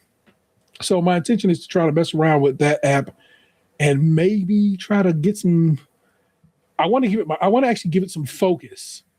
And maybe, give it a 30, 60, 90 days, you know what I'm saying? And see what I can do with that time, you know what I'm saying? And maybe if I can learn some conversational Spanish. And we'll see if that plays out. It's a desire of mine. It's not necessarily that it's going to play out like that. So we'll see if that is something I can make happen. But Mango, I would tell you again, like I told you about Libby, I would tell you to get on with Mango. I can tell you that your Cuyahoga Cuyahoga County library card will work with it. The city I call home's library card does not, but also have a Cuyahoga County library card and it works. So it's cool. Get down with that if you want to try learning some languages, because you get the full complement if you have your library card there. It's a pay app otherwise. So, but you get your library card in that bad boy, you good to go. Just in general, I'm telling you right now, man, get down with using your library as a resource. I know we've all gotten very used to, not doing that anymore, but I'm telling you right now, just slide through your library, get your card updated if you hadn't in a while. There's a ton of good services out there that you can still use on your phone. You can go 3D print stuff at libraries now, check out games and so forth and so on. Take advantage. I'm telling you right now, it's a lot of good stuff to be had there, and you're doing your part, and it's your taxes at work, so why not take advantage of it? Okay, it's your boy's recommendation. That's basically been popping with me, man. You know what I'm saying? Oh, that's what I was about to tell you. I don't know if you came across it. You know Keith Lee. Everybody knows Keith Lee, right? The food reviewer? Yes. So, he went to the tenderism spot, you know what I'm saying, where old man be showing you how tender the meat is, get up, take his glasses off, kind of walk away. Well, he went to that spot, but how Keith Lee reviews restaurants is he don't go into them himself to get the food. He always just sends some folk in. He'll pay somebody to go do it. He'll be his cousin, his brother, just an assistant or whatever will go. So he never wants to be treated differently than what anybody else will be treated like. So he went to that restaurant while he happened to be in California, went in, they got the food, brought the food out, and he sits in his car, reviews the food. A fine review. Not a glowing review, but a fine review. Nothing, I think only one thing that was like low, and it was just like a side dish. It was like, oh no, I don't fuck with that. It's not to my taste. If you ever heard Keith Lee's reviews, he never out of pocket. He's like, it's the grossest thing I ever tasted. None of that. He's always just like, not for my palate, but maybe you get down with it. So he was like, yo, it's a really good time. I'm gonna go in there. I got $4,000. I want to give to them and the staff, and I want to holler at Unc, the tenderism Unc, and just have a good time with him. And he went in to try to talk to him. His security was like, nah, he ain't seeing nobody else. He got to go do a podcast or some shit. And so sorry, you can't see him. I don't think they knew that was Keith Lee. Well, in fact, I know they don't. I know they don't know that was Keith Lee. So Keith Lee was like, hey, what are you gonna do? I'm gonna go take this $4,000. I'm gonna go bless people out in the parking lot to get them some food or whatever they need this money for. So he just took the $4,000 and started divvying it up. Some people he's like, oh, here, let me pay for your food. Oh, hey, let me just give you a couple of dollars. Hey, let me get, and just saw this lady, gave her like $1,000, and she was like, oh my God, you do not know how much I actually need this money. I just like, I don't know, lost her job, or I don't know, something happened that she actually needed the bread, and it came right on time for her. And he was like, I hope they continue to reach their target audience, and kept it moving. Today on TikTok, I see a video from Unc and the owner of the spot. Like, we didn't know he was here. We would have loved to know he was coming because we could. And I'm like, that's just not how he reviews things. He doesn't let people know he's coming because he doesn't want to be treated like he's Keith Lee. He wants to be treated like any average customer. That's his style of review. And now they're having a fit because, of course, they missed out on some extra bread because they could have just got a stack of, like, literally, a stack of cash. You know what I'm saying? An envelope of cash. So they missed out on the stack of cash. They missed out on what could have been a collab with a very famous, probably one of the most famous TikTokers. And so now they're sitting there kind of bitching like, oh, man, and they talking like he gave him a bad review, and he simply didn't. Like I said, almost everything he reviewed was 8 and above, with the exception of, like I said, just a weird side dish situation that just wasn't for him. So it's not like he gave him a bad review, and he didn't speak ill of him. He said, hey, Uncle is busy, and I understand it because I'm busy myself. And now they're like, we've been reaching out to him, trying to, get a hold of him and so forth, trying to get something going. And I'm like, one, that man is currently on vacation. He's in Hawaii right now. So he ain't trying to answer nobody's business. He's actually on vacation with his family. So he ain't trying to do no business right now until your time came and went. And it's okay. Like they said the service was good. Everything was okay. The food was good. So it's like, it's not that they shitted on your restaurant. They just didn't get a chance to meet your TikTok celebrity. And that's it. So I just found that to be a fascinating situation today about that I came across them. Like, y'all got to relax, man. And so old man was like, we got to get together, sit down and do a podcast. I'm like, there's a podcast. I'm like, chill. It's like, don't get that worked up over this. You're fine. And also, you are already a super famous and well-liked restaurant. It's okay that you didn't get to hang out with Keith Lee because you're already doing great business.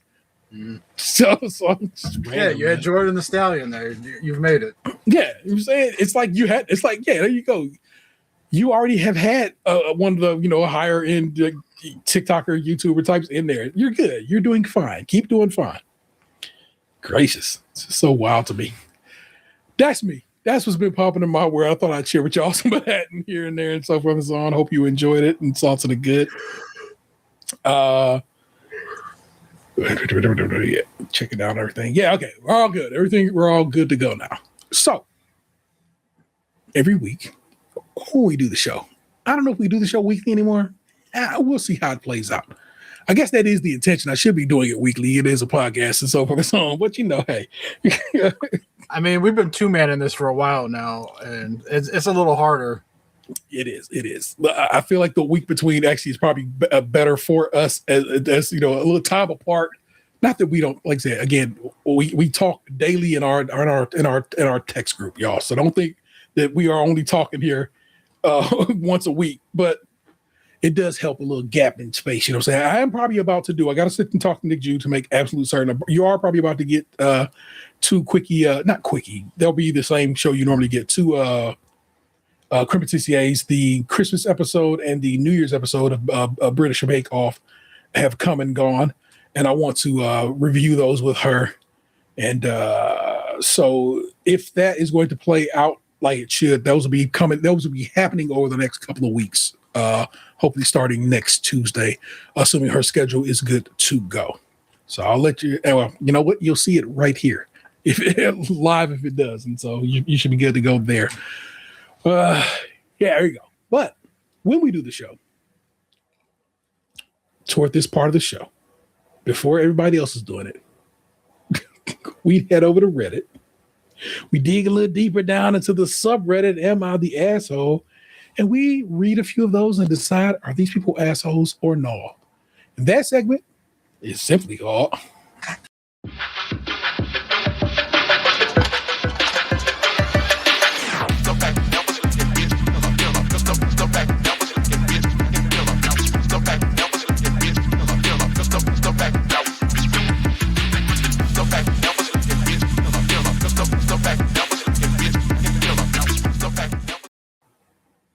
I like how the peach blinks like a help wanted sign at a hood convenience store.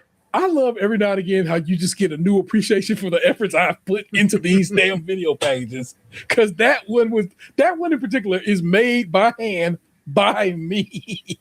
That blink is something I had to make happen. That question mark rolling in is me. That is T's effort, everybody. I got 3 pulled for you. Here's the deal. I pulled 3, but because like Box just said, it's just down to us 2. You know what I'm saying? Pretty much. We only just do a couple of them. That way we ain't, Plus, it's late. Niggas got to work tomorrow. So I got to take trash out. So here's your options. Am I the asshole for leaving my mom at the airport with no ticket and no plan? Am I the asshole for not making my daughter switch back a gifted Labubu with her younger cousin after her uncle found out the one my daughter gained in the swap is rare with a high resale value? And am I the asshole for babysitting my grandkids during my son's visit? I don't know what to do with that one. But I thought I'd have some great. How many of these are we doing? 2, just 2. The first 2. Okay, very good. Am I the asshole for leaving my mom at the airport with no ticket and no plan? Oh, hold on. I was trying to move the screen and I tried to click off that bad boy. This still weighs on me. Some background. My mom was abusive growing up. It got bad enough that at 12, I left home through the courts and moved in with my dad. That decision fractured our family. On the court paperwork, under name of child, she wrote something like, I have no son. I've carried that with me ever since. I had little contact with her after that. Briefly at 17, again in my early 20s, and not consistently until much later. I'm now almost 40. I spent over 20 years drinking heavily and finally getting sober in 2018.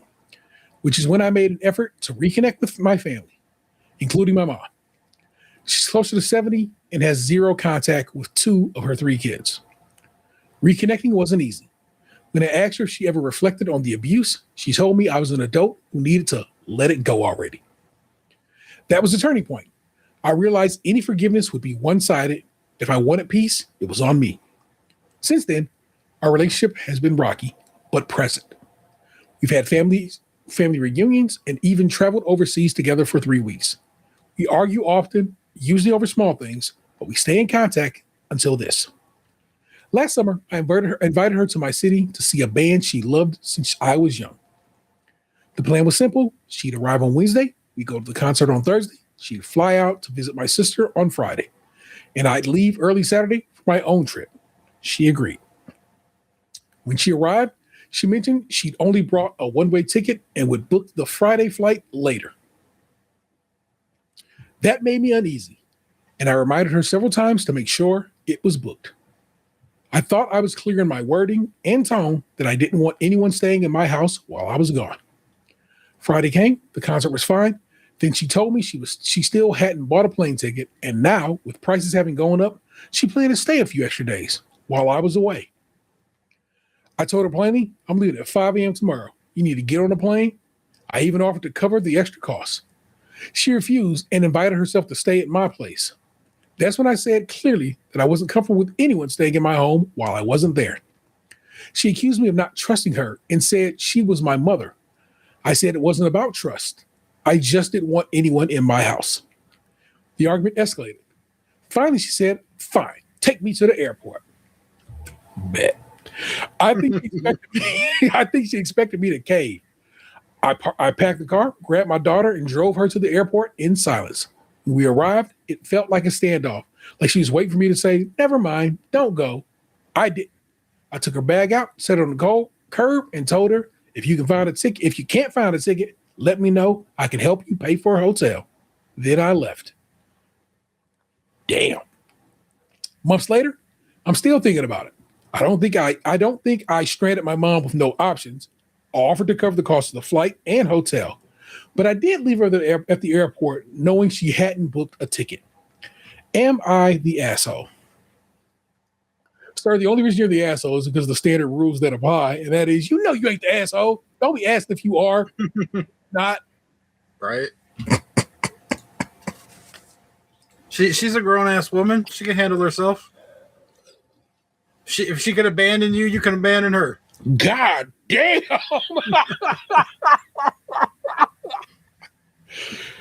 Woo.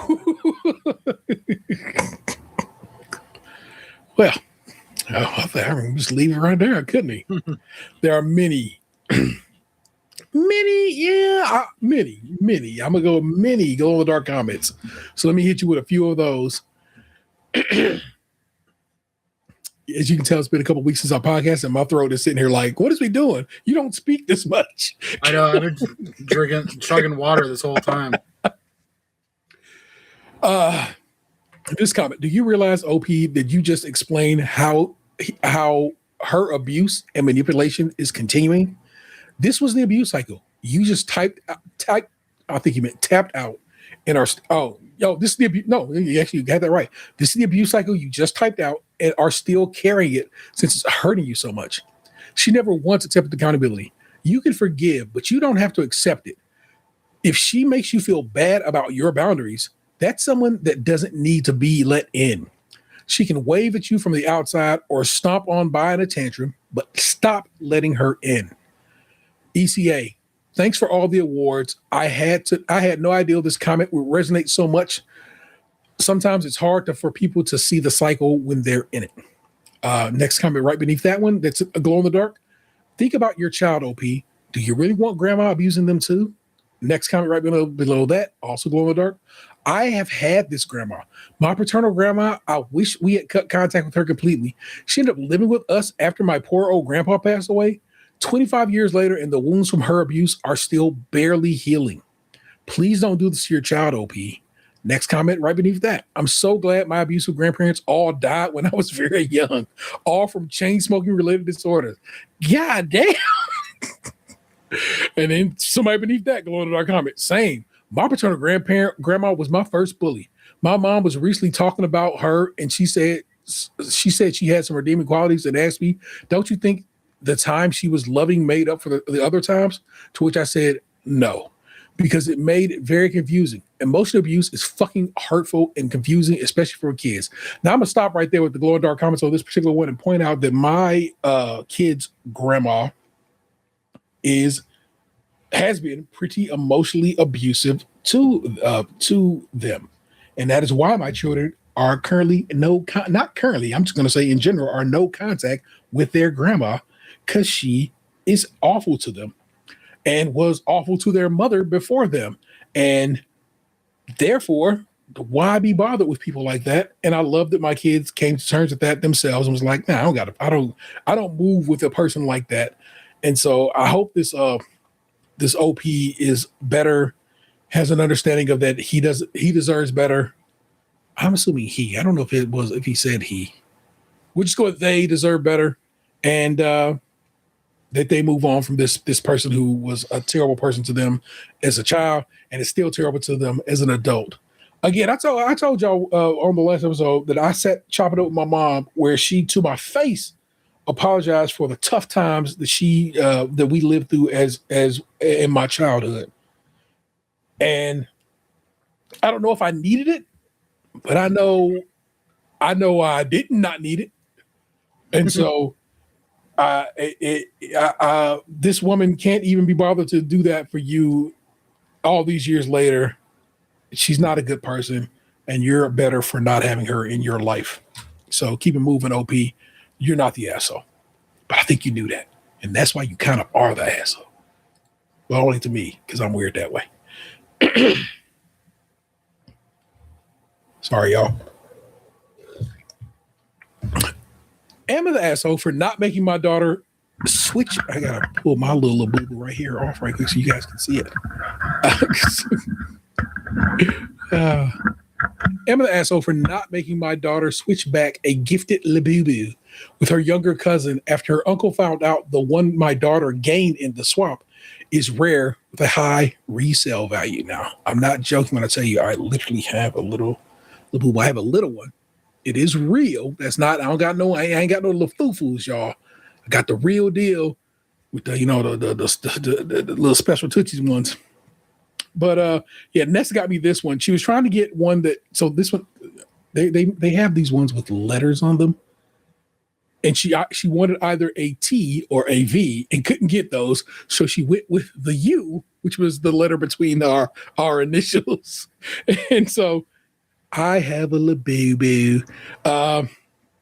Vanessa got a Labubu for my oldest son's girlfriend as well. That was another thing that was in her stocking. And so, we're a real, I'm not, like I said, I have no real affinity for Labubus, but my partner loves them shits. So I kind of am aware of this. And in fact, when I saw the story, I immediately sent it to her, and she was amused by it. So I think that's pretty dope. So let me tell you this story. Throwaway, because my family is on Reddit. Buddy, if your family is on Reddit and you tell this story, they know it's you. It's too much detail. And so they definitely will see this. My daughter, Sophia, 12, and her cousin, Martina, 6, daughter of my sister, Maria, and her husband, Jose, were gifted blind box Labubus as part of their Christmas gift from my other sister, Sarah. We went all these Latin names, and they went with Sarah. I don't know what to do with that. They each opened their boxes. Martina got a brown one. Sophia got a pink one. Martina immediately wanted the pink one, and Sophia immediately offered a trade because she already has the pink one and was hoping for the brown one. They traded. Both girls were happy, and that was that, or so I thought. Later, sorry, I'm just trying to move this over. Martina's parents found out from talking to someone that the brown Labubu is apparently a rare secret version that can sell for $250 plus. Once they learned that, they called me, said the girls need to switch back, and Sophia was to return the brown one immediately. They even wanted me to drive over with it then and there, despite the fact they live an hour away, and it was already 8 p.m. I asked Martina If I asked if Martina actually wanted the brown one back, they said that wasn't the point. Argue that is the point. After some pushing back, Jose admitted someone was willing to pay him $225 for the brown one and give Martina the pink one she wants. I said I wouldn't force Sophia to swap back. From my perspective, both kids were happy with the trade and got the Labubu they wanted. Sophia didn't pressure or manipulate Martina into switching. If she had, I would have stepped in immediately and told her, you get what you get and don't get upset. When I asked her, Sophia admitted she knew the brown one was rare, but when I asked how much they sell for, she said they're blind boxes, so you can't buy the brown one. They just make less of them. She didn't know it was worth money per se. She's not a good liar, and she appeared to be telling the truth. Martina originally didn't want the brown one and basically got upset when she saw Sophia got a pink one. It feels like Maria and Jose only want the brown one back because they can sell it and pocket money from it. Now they're upset with me, saying I'm being unfair and taking advantage of a 6-year-old. And Jose even called Sophia a manipulative bitch. You got me fucked up, Jose, calling my kid a bitch, man. That'd be the end. It'll be problems, okay? Which I think is a reach when Sophia didn't know it was worth a lot of money. She just knew they were a rare pull. That she already had the pink and Martina was crying for the pink one. Sarah said it's stupid drama and she's staying out of it.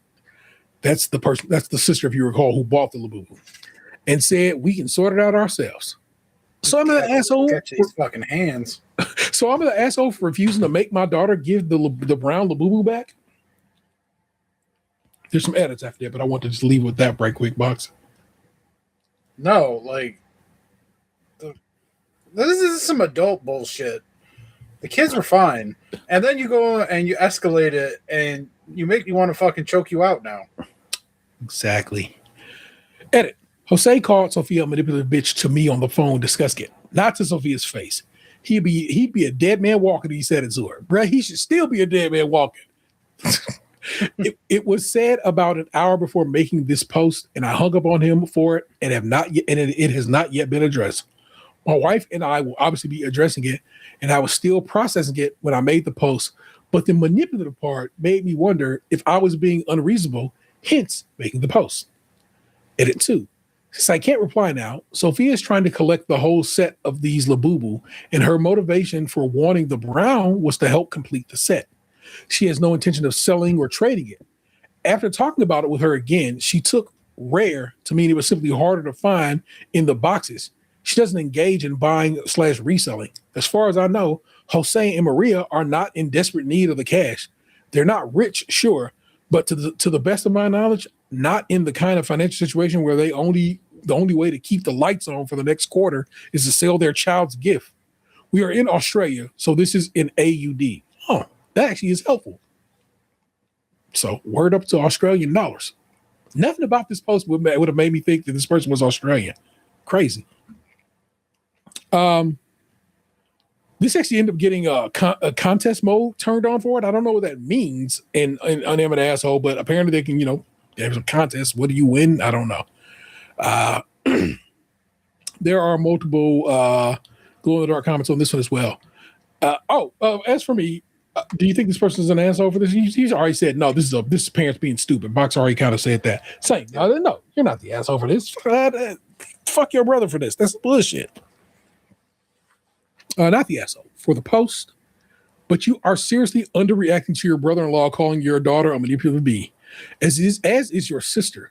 To me, that seals the deal that you're not trading it back, and your sister better say something to her husband, and both better apologize to you. It doesn't matter that your daughter didn't hear. That is genuinely what he thinks of her, and he's saying that bio and his wife, your sister, your daughter's aunt seems to be perfectly fine. What kind of aunt lets her husband say that about her niece and be fine staying out of it and telling the others to sort it out? What kind of mom lets these people keep interacting with her kid? Yeah, that's real. The sorted out comment was actually from the person who bought the Labubu. It was not the dude's wife, but just in case you was wondering what's going on there. He called your 12-year-old a manipulative. This is another glow in the dark one. A manipulative bitch. No, you're not the asshole. Also, stop talking to that man. Whoever he is, what the fuck? What kind of grown ass man says that about a child? About a laboo no less. Excuse me. This person wrote a laboob no less. Next go a little titty. Right beneath that, the kind of man that wants to profit from his 6-year-old daughter's Christmas gift. They were responding to that person saying that. Next one underneath that one. This is the second worst part of the whole situation, I think.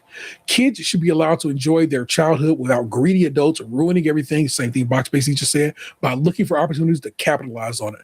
The Beanie Baby craze was the exact same when I was a child. I had a few, both self-bought and gifted, that I had immediately cut the tags off because I wanted to play with them without the tags getting in the way. There were adults in my life who were angry at me for doing it because apparently I had lowered the potential value of them. I was 10 years old. I didn't get the concept of things becoming more valuable or selling for profit. It was horrible to be told off for something I didn't understand. They were my Beanie Babies. I loved them and I wanted to keep them. Greed ruins everything. True indeed. One more glow-in-the-dark joint is, I hate the phrase "to keep the peace." It always involves a target pacifying a dominant bully and in a horrible model for children watching. It is important children learn from adults how to calmly decline an inappropriate ask and how to deal with people not accepting that no. The bully does not care about keeping the peace. The bully is disrupting the peace as hard as possible and turning family against the OP to try to force them to submit. We need to hold bullies accountable for their behavior instead of blaming their targets for just not giving in. Full cosign to that statement right there. Nah, not the asshole. Fuck that dude. Man, that's a real knock your teeth out situation to me. You know what I'm saying? We don't play. I mean, calling nobody no bitch on my watch. None of my kids. Yeah, you calling my kids out of name. And not both of them adults. And if you said that shit, I had to fucking have some words with you. So, no, not the asshole. Sorry that man had to even deal with that. I hope that kid is enjoying their pink labubu. Whole ass shit. But that was your Emma the Ass for the week. I hope you enjoyed them. You know what I'm saying? Feel free to contribute your own. If you ever come across an Emma the Asshole you think what you want to hear us discuss, no worries. Just send it to us, man. You got all kinds of options. And if you got one, real life Emma the Asshole, holler at us too. We'd love to break down some real life Emma the Assholes that are only, for us in our situation. So get down in that regard. It's time for our entertainment for the week. Box, let me get mine. Let me set myself up so I can type out your entertainment for the week, sir. What have you been watching, reading, playing, getting down with, moving within? Here's what I can remember. I watched the Mark Wahlberg movie on HBO where with him and Topher Grace. I think it's called The Passenger or something like that. Or The Flight. It's some shit like that. It's the something. I remember. I watched that at some point. See, that's the thing about with us not having recorded for 3 weeks. I'm trying to remember everything I've watched in the last 3 weeks that I didn't tell you about. I watched the Copenhagen test on Peacock. What's that? It's got Shang-Chi in it. I just saw him talking about that on one of the social media apps.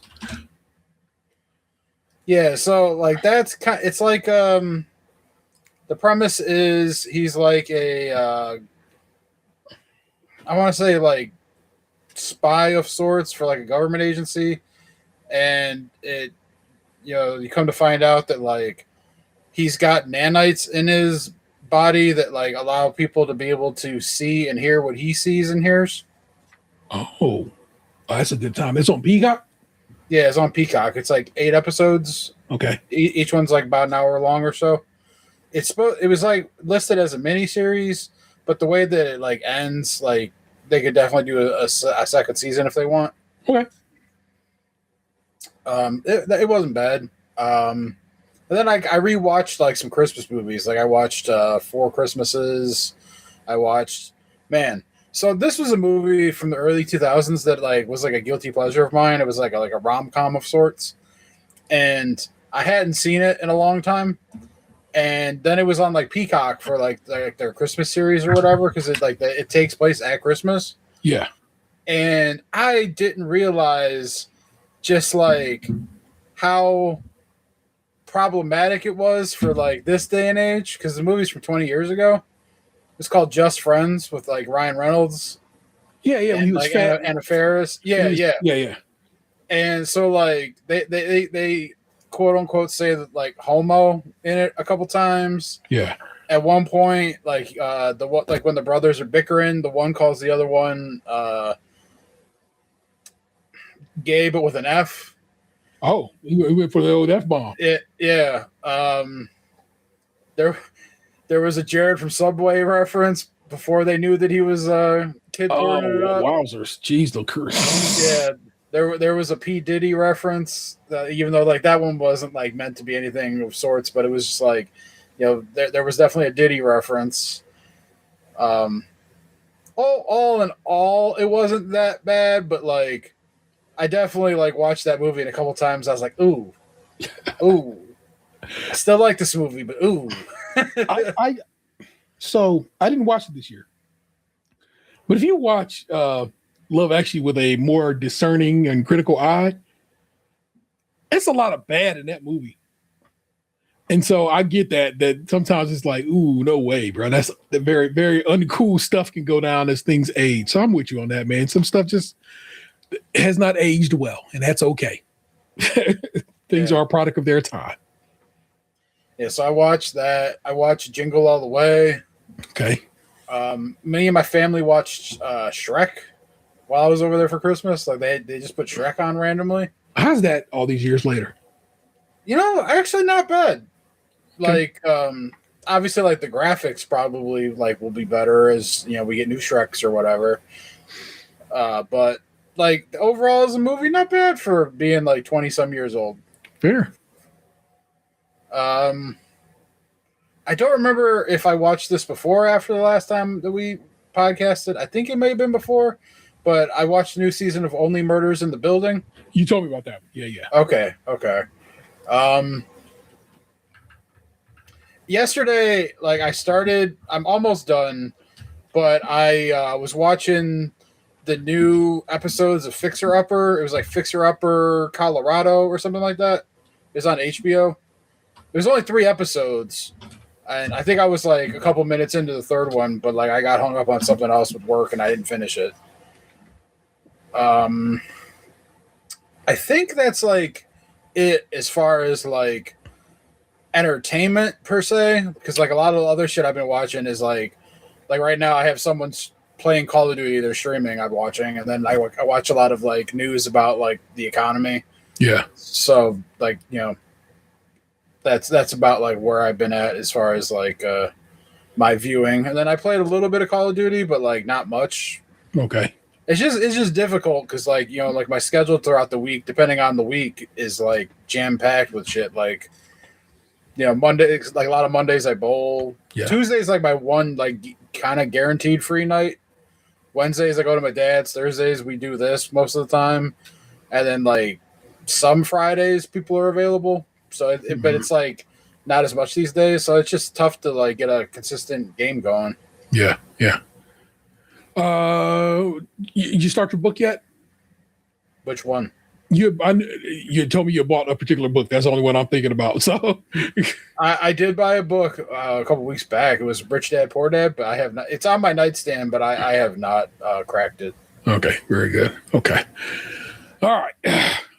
There's a lot of my list. I'm really bad about that. Like I have like backlog with books, just like video games. You know what? Eventually you'll get to them. So honey, don't do yourself dirty on that. You'll pick one up and be like, all right, let me give this a go.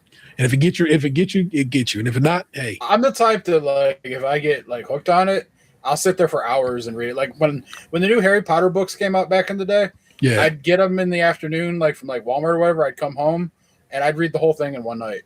Nice. I would stay up all night like reading it. Did you ever go back and reread those? No, there's only one book that I've ever reread, and it was The Hobbit.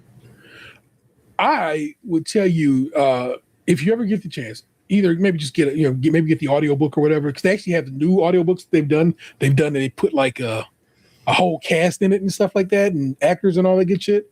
And so I think a Harry Potter re-listen. I'm not ever trying to support J.K. Rowling, but Harry Potter is important to a lot of people's lives, and I understand that. And so I would tell you, Harry Potter re-listen, kind of recommend. It's such a fascinating series of books, and they really hold up in their own way. And I kind of enjoy them. So I've gone through them a couple of times myself. That's why I say that. As for me, Pluribus season finale came through. Pluribus season finale was a damn satisfying season finale, but also got me just crunk enough to be like, let me get down with some more Pluribus. I did watch the first 2 episodes of that. Good shit. After you gave me the login. Yeah.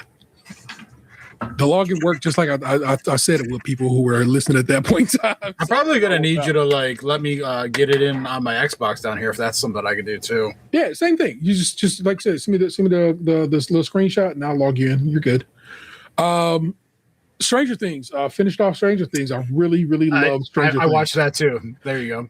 And I know some of the internet was mad about Stranger Things, but I just got to come to terms with you people. I really enjoyed Stranger Things, and I kind of have to be like, for me, if you didn't like it, that's fine if you didn't like it.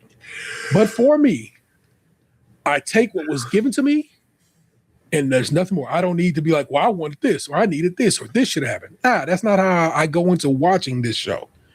And the fact that they gave me a real satisfying epilogue and I got to find out where everybody is and went in life, to me, made me very happy. Some of the things that make sense to me necessarily, but I've seen TV shows have way worse endings than that. So I'm not complaining. For sure. So I was very happy with the Stranger Things ending. I watched a movie. I watched a bunch of movies, y'all. So I watched this movie called Eternity. It's Elizabeth Olsen and I can't remember the dude's name. Basically, these people die. They go to the afterlife. Well, the husband dies first, then the wife dies, and they figure out the whole situation. Basically, the afterlife is people get to select their little afterlife and go off and whatever. But my man's just like, yo, man, I'm not going to, my wife was sick. I feel terrible about this situation. I'm going to just hang here and try to figure out, if she comes through and maybe we can be together. It's all kinds of cool. It's a very interesting story. Divine Joy from, if you remember, she was in The Holdovers, won an Oscar for The Holdovers, is also in it. It's a real good movie, real fun movie. Not something I would have gone to see in the theater, so I'm okay with having watched it at home. I watched this movie that, again, so these are, if I'm telling you right now, most of these things are things I came across on TikTok first, and I was like, let me go find these movies. I watched Code 3. It's Rainn Wilson, Lil Rel Howard. They're ambulance drivers, and end up being a real entertaining. It's a comedy, but a little drama to it, you know what I'm saying? Because these people are working a very hard job and living a very hard life. So I would tell you to check that movie out. The one lady from Community plays basically their boss, and she's a fun little side character in that and so forth. Good stuff. Really enjoyed that movie as well. The Gentleman was a Guy Ritchie film starring Matthew McConaughey about basically a London weed kingpin trying to get out the game. Is going to sell his business off. But, if you know how Guy Ritchie movies are, especially Guy movie action kind of weed movies like Lock, Stock, and Two Smoking Barrels, it's of that ilk. So real action-y, a lot of gunplay, a lot of goofy shit, a lot of little side stories, lots of good actors in that movie. So that ended up being a real fun one. If you can find The Gentleman, it's from 2019, so it's a few years old now. I would tell you that was dope. I watched a bunch of Christmas movies. But almost all of them ended up being on Amazon, thanks, Box. Because Amazon's selection of Christmas movies this year, I felt, was pretty solid.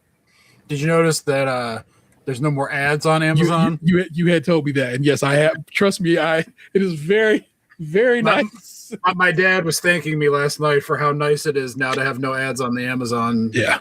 My dad's been streaming his ass off on there. Him and my stepmom have almost watched the entire series of Grimm in 3 weeks. Nice. Well, I checked out Oh What Fun. That's one Nick Jew didn't like because Nick Jew watched the Christmas movies too. She was not appreciative of it. It stars Michelle Pfeiffer as a mom who makes you feels underappreciated by her family at Christmas time. She puts on so much effort and so forth and so on, and they just don't bang with her. And by the end of it, she ends up leaving and driving all the way to LA to be on the show she wanted to be on because she wanted her kids to enter her into the contest to possibly appear on the show.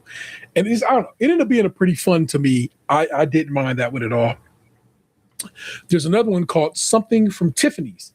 And again, that is on Amazon. Just a little love story where this guy buys a beautiful engagement ring for what is hopefully to be his future fiance, and another guy who's just kind of like, I don't know, man, just he's kind of in a relationship but not really in it, buys a pair of earrings. Well, the guy who bought a pair of earrings, it's kind of a jerk, walks out, ends up getting hit by a car, and the guy who bought the nice ring went to go help him, and their bags get switched. So the guy who is kind of a jerk and has really no intention of getting engaged, ends up giving his lady the engagement ring because he got hit by a car and had a concussion. He kind of has slight memory loss. So he's like, I must have wanted to do this. So he's like, all right, well, let's get engaged. And the other guy ends up giving his lady these beautiful diamond earrings. And she's super happy with them. But his intention was, I'm supposed to be, we're proposing. So he goes on a mission to try to figure out how to get, to try to get that back. And it becomes a thing. And he ends up meeting the lady who got the ring. They end up making a love connection. And by the end of the movie, the two are together. It's a good time. Something from Tiffany's. Recommend. Your Christmas or Mine, and Your Christmas or Mine 2. There's actually 2 of those, and I hope they make a third because I really had fun with them. Oh yeah, I saw that. I almost watched those. They're fun, super fun. This guy and his girlfriend are leaving college to go home for Christmas for their families. They both get the idea, like, no, you know what? I'm gonna go surprise them and go hop the train they're on. And when we get off the train, we'll be at each other's train stations, and surprise, let's go to have Christmas with one another. But they both did the idea. So she ends up going to his house, which is, of course, a super rich, snooty house. And his dad's a bit of an asshole and so forth. And he goes to her house, and they're all like, salt of the earth, good people. But they don't understand him either. It's just weird and so forth. And that's how the first one goes. And the second one, they all go on vacation together. That ends up having its own little story, which is kind of fun. So good time. Both of those were, I think, just fun. I watched Wake Up Dead Man, a Knives Out mystery. The latest Knives Out movie. It was very good, but not the funny that I expect from Knives Out movies. It was a little more sincere mystery kind of situation. And that's good. That's the one with Daniel Craig, right? Yeah. Where he plays It's like on Netflix? Yes. Okay. So if while you were talking about that last movie with the train thing, I remember now. I did watch another movie on Amazon. It was like The Portal Door or something like that. It had Dr. Alan Grant in it. It was like it was some British movie where it was like this guy like ends up at a job at some sort of like company that does magic, and like he ends up he finds this door, and the guy who runs the company is like a bad guy, and they have to stop him and shit. Yeah. What'd you think? For like a unknown British movie, like it wasn't that bad. Like I thought the characters like were pretty solid, and like the monster looks weren't too bad. I guess it was like from a couple years ago, but yeah, like I watched it on Amazon. Very cool. Let's see. So the Knives Out movie, like I said, it's really good, but like I said, it's more of a mystery than the funny ha-has of the first 2 Knives Out movie. I love Rian Johnson. Love what he does with film and TV and stuff like that. So highly recommend. Yeah. You got Netflix? I need to watch that. Yeah, like because I like the other movies, and he did that Peacock show. Yeah. I know what you're talking about with Natasha Lyonne. Yeah. Poker Face. Word up. Which I still need to watch the second season of. Yeah. So Oh, I also watched the Dave Chappelle special that got dropped. Yeah. Now normally, I would think if it spoke to you wildly loud, you would have hollered at us about it. But I have not heard from you about this special at all. Was it just a good special and not a great, or are you just like it's fine? What are your opinion on this Dave Chappelle special? It was all right. It was one of those ones where he does like the typical Dave Chappelle thing, where like I hate trans people and no, I'm talking about his approach. Okay. As far as like where he makes jokes that like let you know how like rich and famous he is, but then like he interweaves it into like a story about like civil rights of sorts or something like that. You know? A setup that starts over here and ends up with your punchline at the end kind of situation. Yeah, he's very good at that. Respect due. Again, another show that popped up on TikTok, and I was like, "What is this? This is fascinating." The show ended up being called Film Club. Little BBC series, 6 episodes, because BBC don't want to make any kind of show with any kind of length or more seasons. So season. I thought BBC had all the length. Oddly enough, not. 6 episodes. I think like 20 minutes each. Not even like so not even giant whatever. It's just whatever. But it's real good. It's a lady who has a film club. Her and her bestie, this guy, have a film club. And they watch movies together and so forth and so on. But at some point in the last 6 months, she has become super agoraphobic and cannot go outside her house. She can get to the curb, she'll tell you I can't get past the bins. And whatever happened in her mind to snap her like that has snapped her like that. So this guy is a dude, he's her bestie. She has a boyfriend. She has a sister and a mom and so forth and so on. And so everybody's trying to be on her side and trying to help her get past this. And as it turns out, as you watch it, you figure out that, these two really like each other, and her boyfriend kind of a piece of shit. Because of course he is. Because you wouldn't believe the boyfriend's a piece of shit because the way he acts and interacts and reacts the entire show, you would never know he's a piece of shit until you get to this one episode and you're like, this motherfucker. So if you can kind of come across it, I'd highly recommend you check out Film Club. On Box's guidance, Box said he watched A Haunting in Venice, and that reminded me there were 2 movies before that, Murder on the Orient Express and Death on the Nile. I procured Murder on the Orient Express, and Death on the Nile is on Amazon. And so I've watched both of those, fell asleep on both of those. It's not that they were boring. I'm old and I get tired. But I had already seen Death on the Nile. Yeah. But I hadn't seen the other one because I think the other one has like Johnny Depp in it, right? Yeah.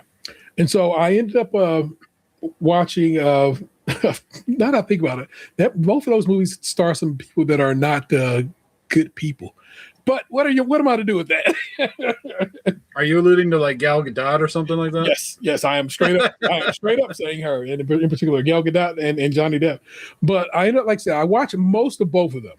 I just ended up kind of drifting off, and I did end up reading about the ending, so I'm aware of how both these movies ended. So I'm not lost about them. But really, really good.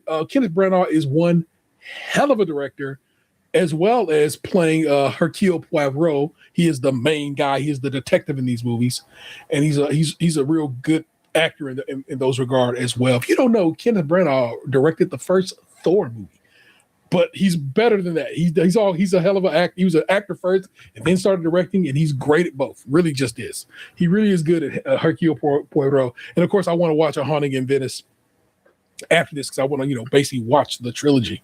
So I actually have plans on watching that. And then again, those come from Box's recommendation of A Haunting in Venice. And so I was like, well, let me just watch the first 2 first.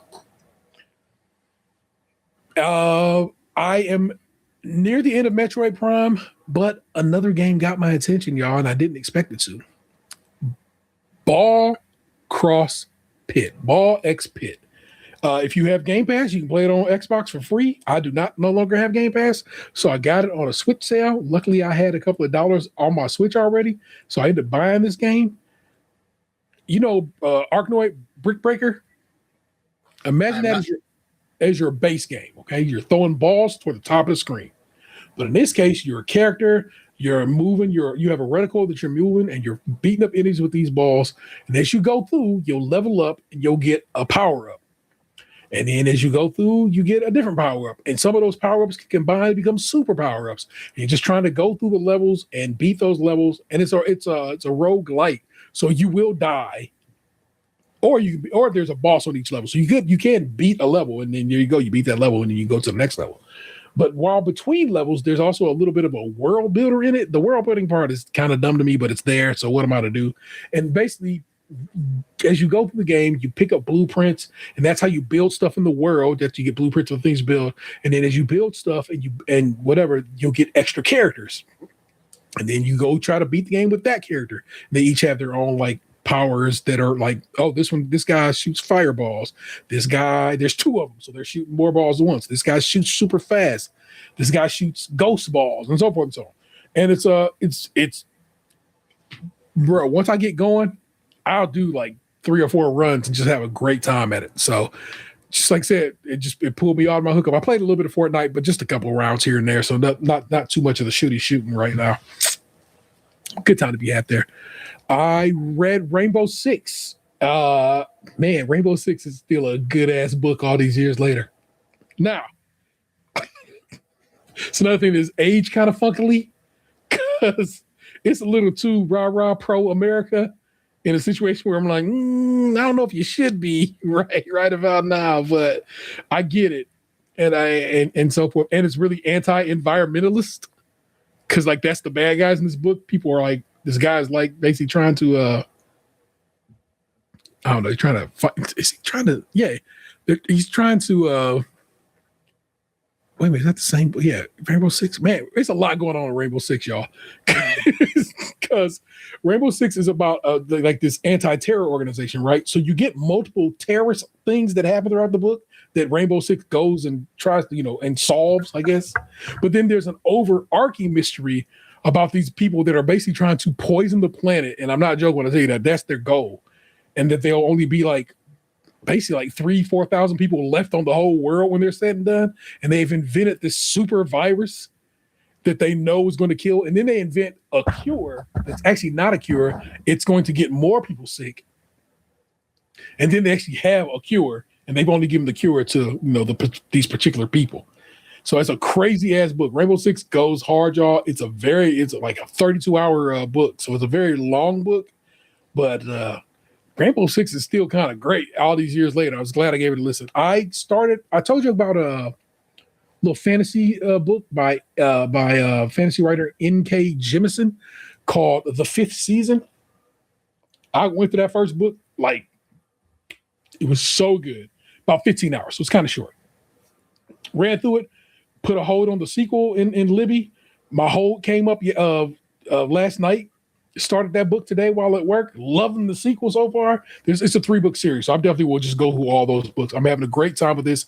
That book seems to be about, imagine, I'm going to use Avatar kind of metaphors here, but imagine there are people throughout the world who are earthbenders, but people are scared of them because they blame them for the problems that are happening on the planet.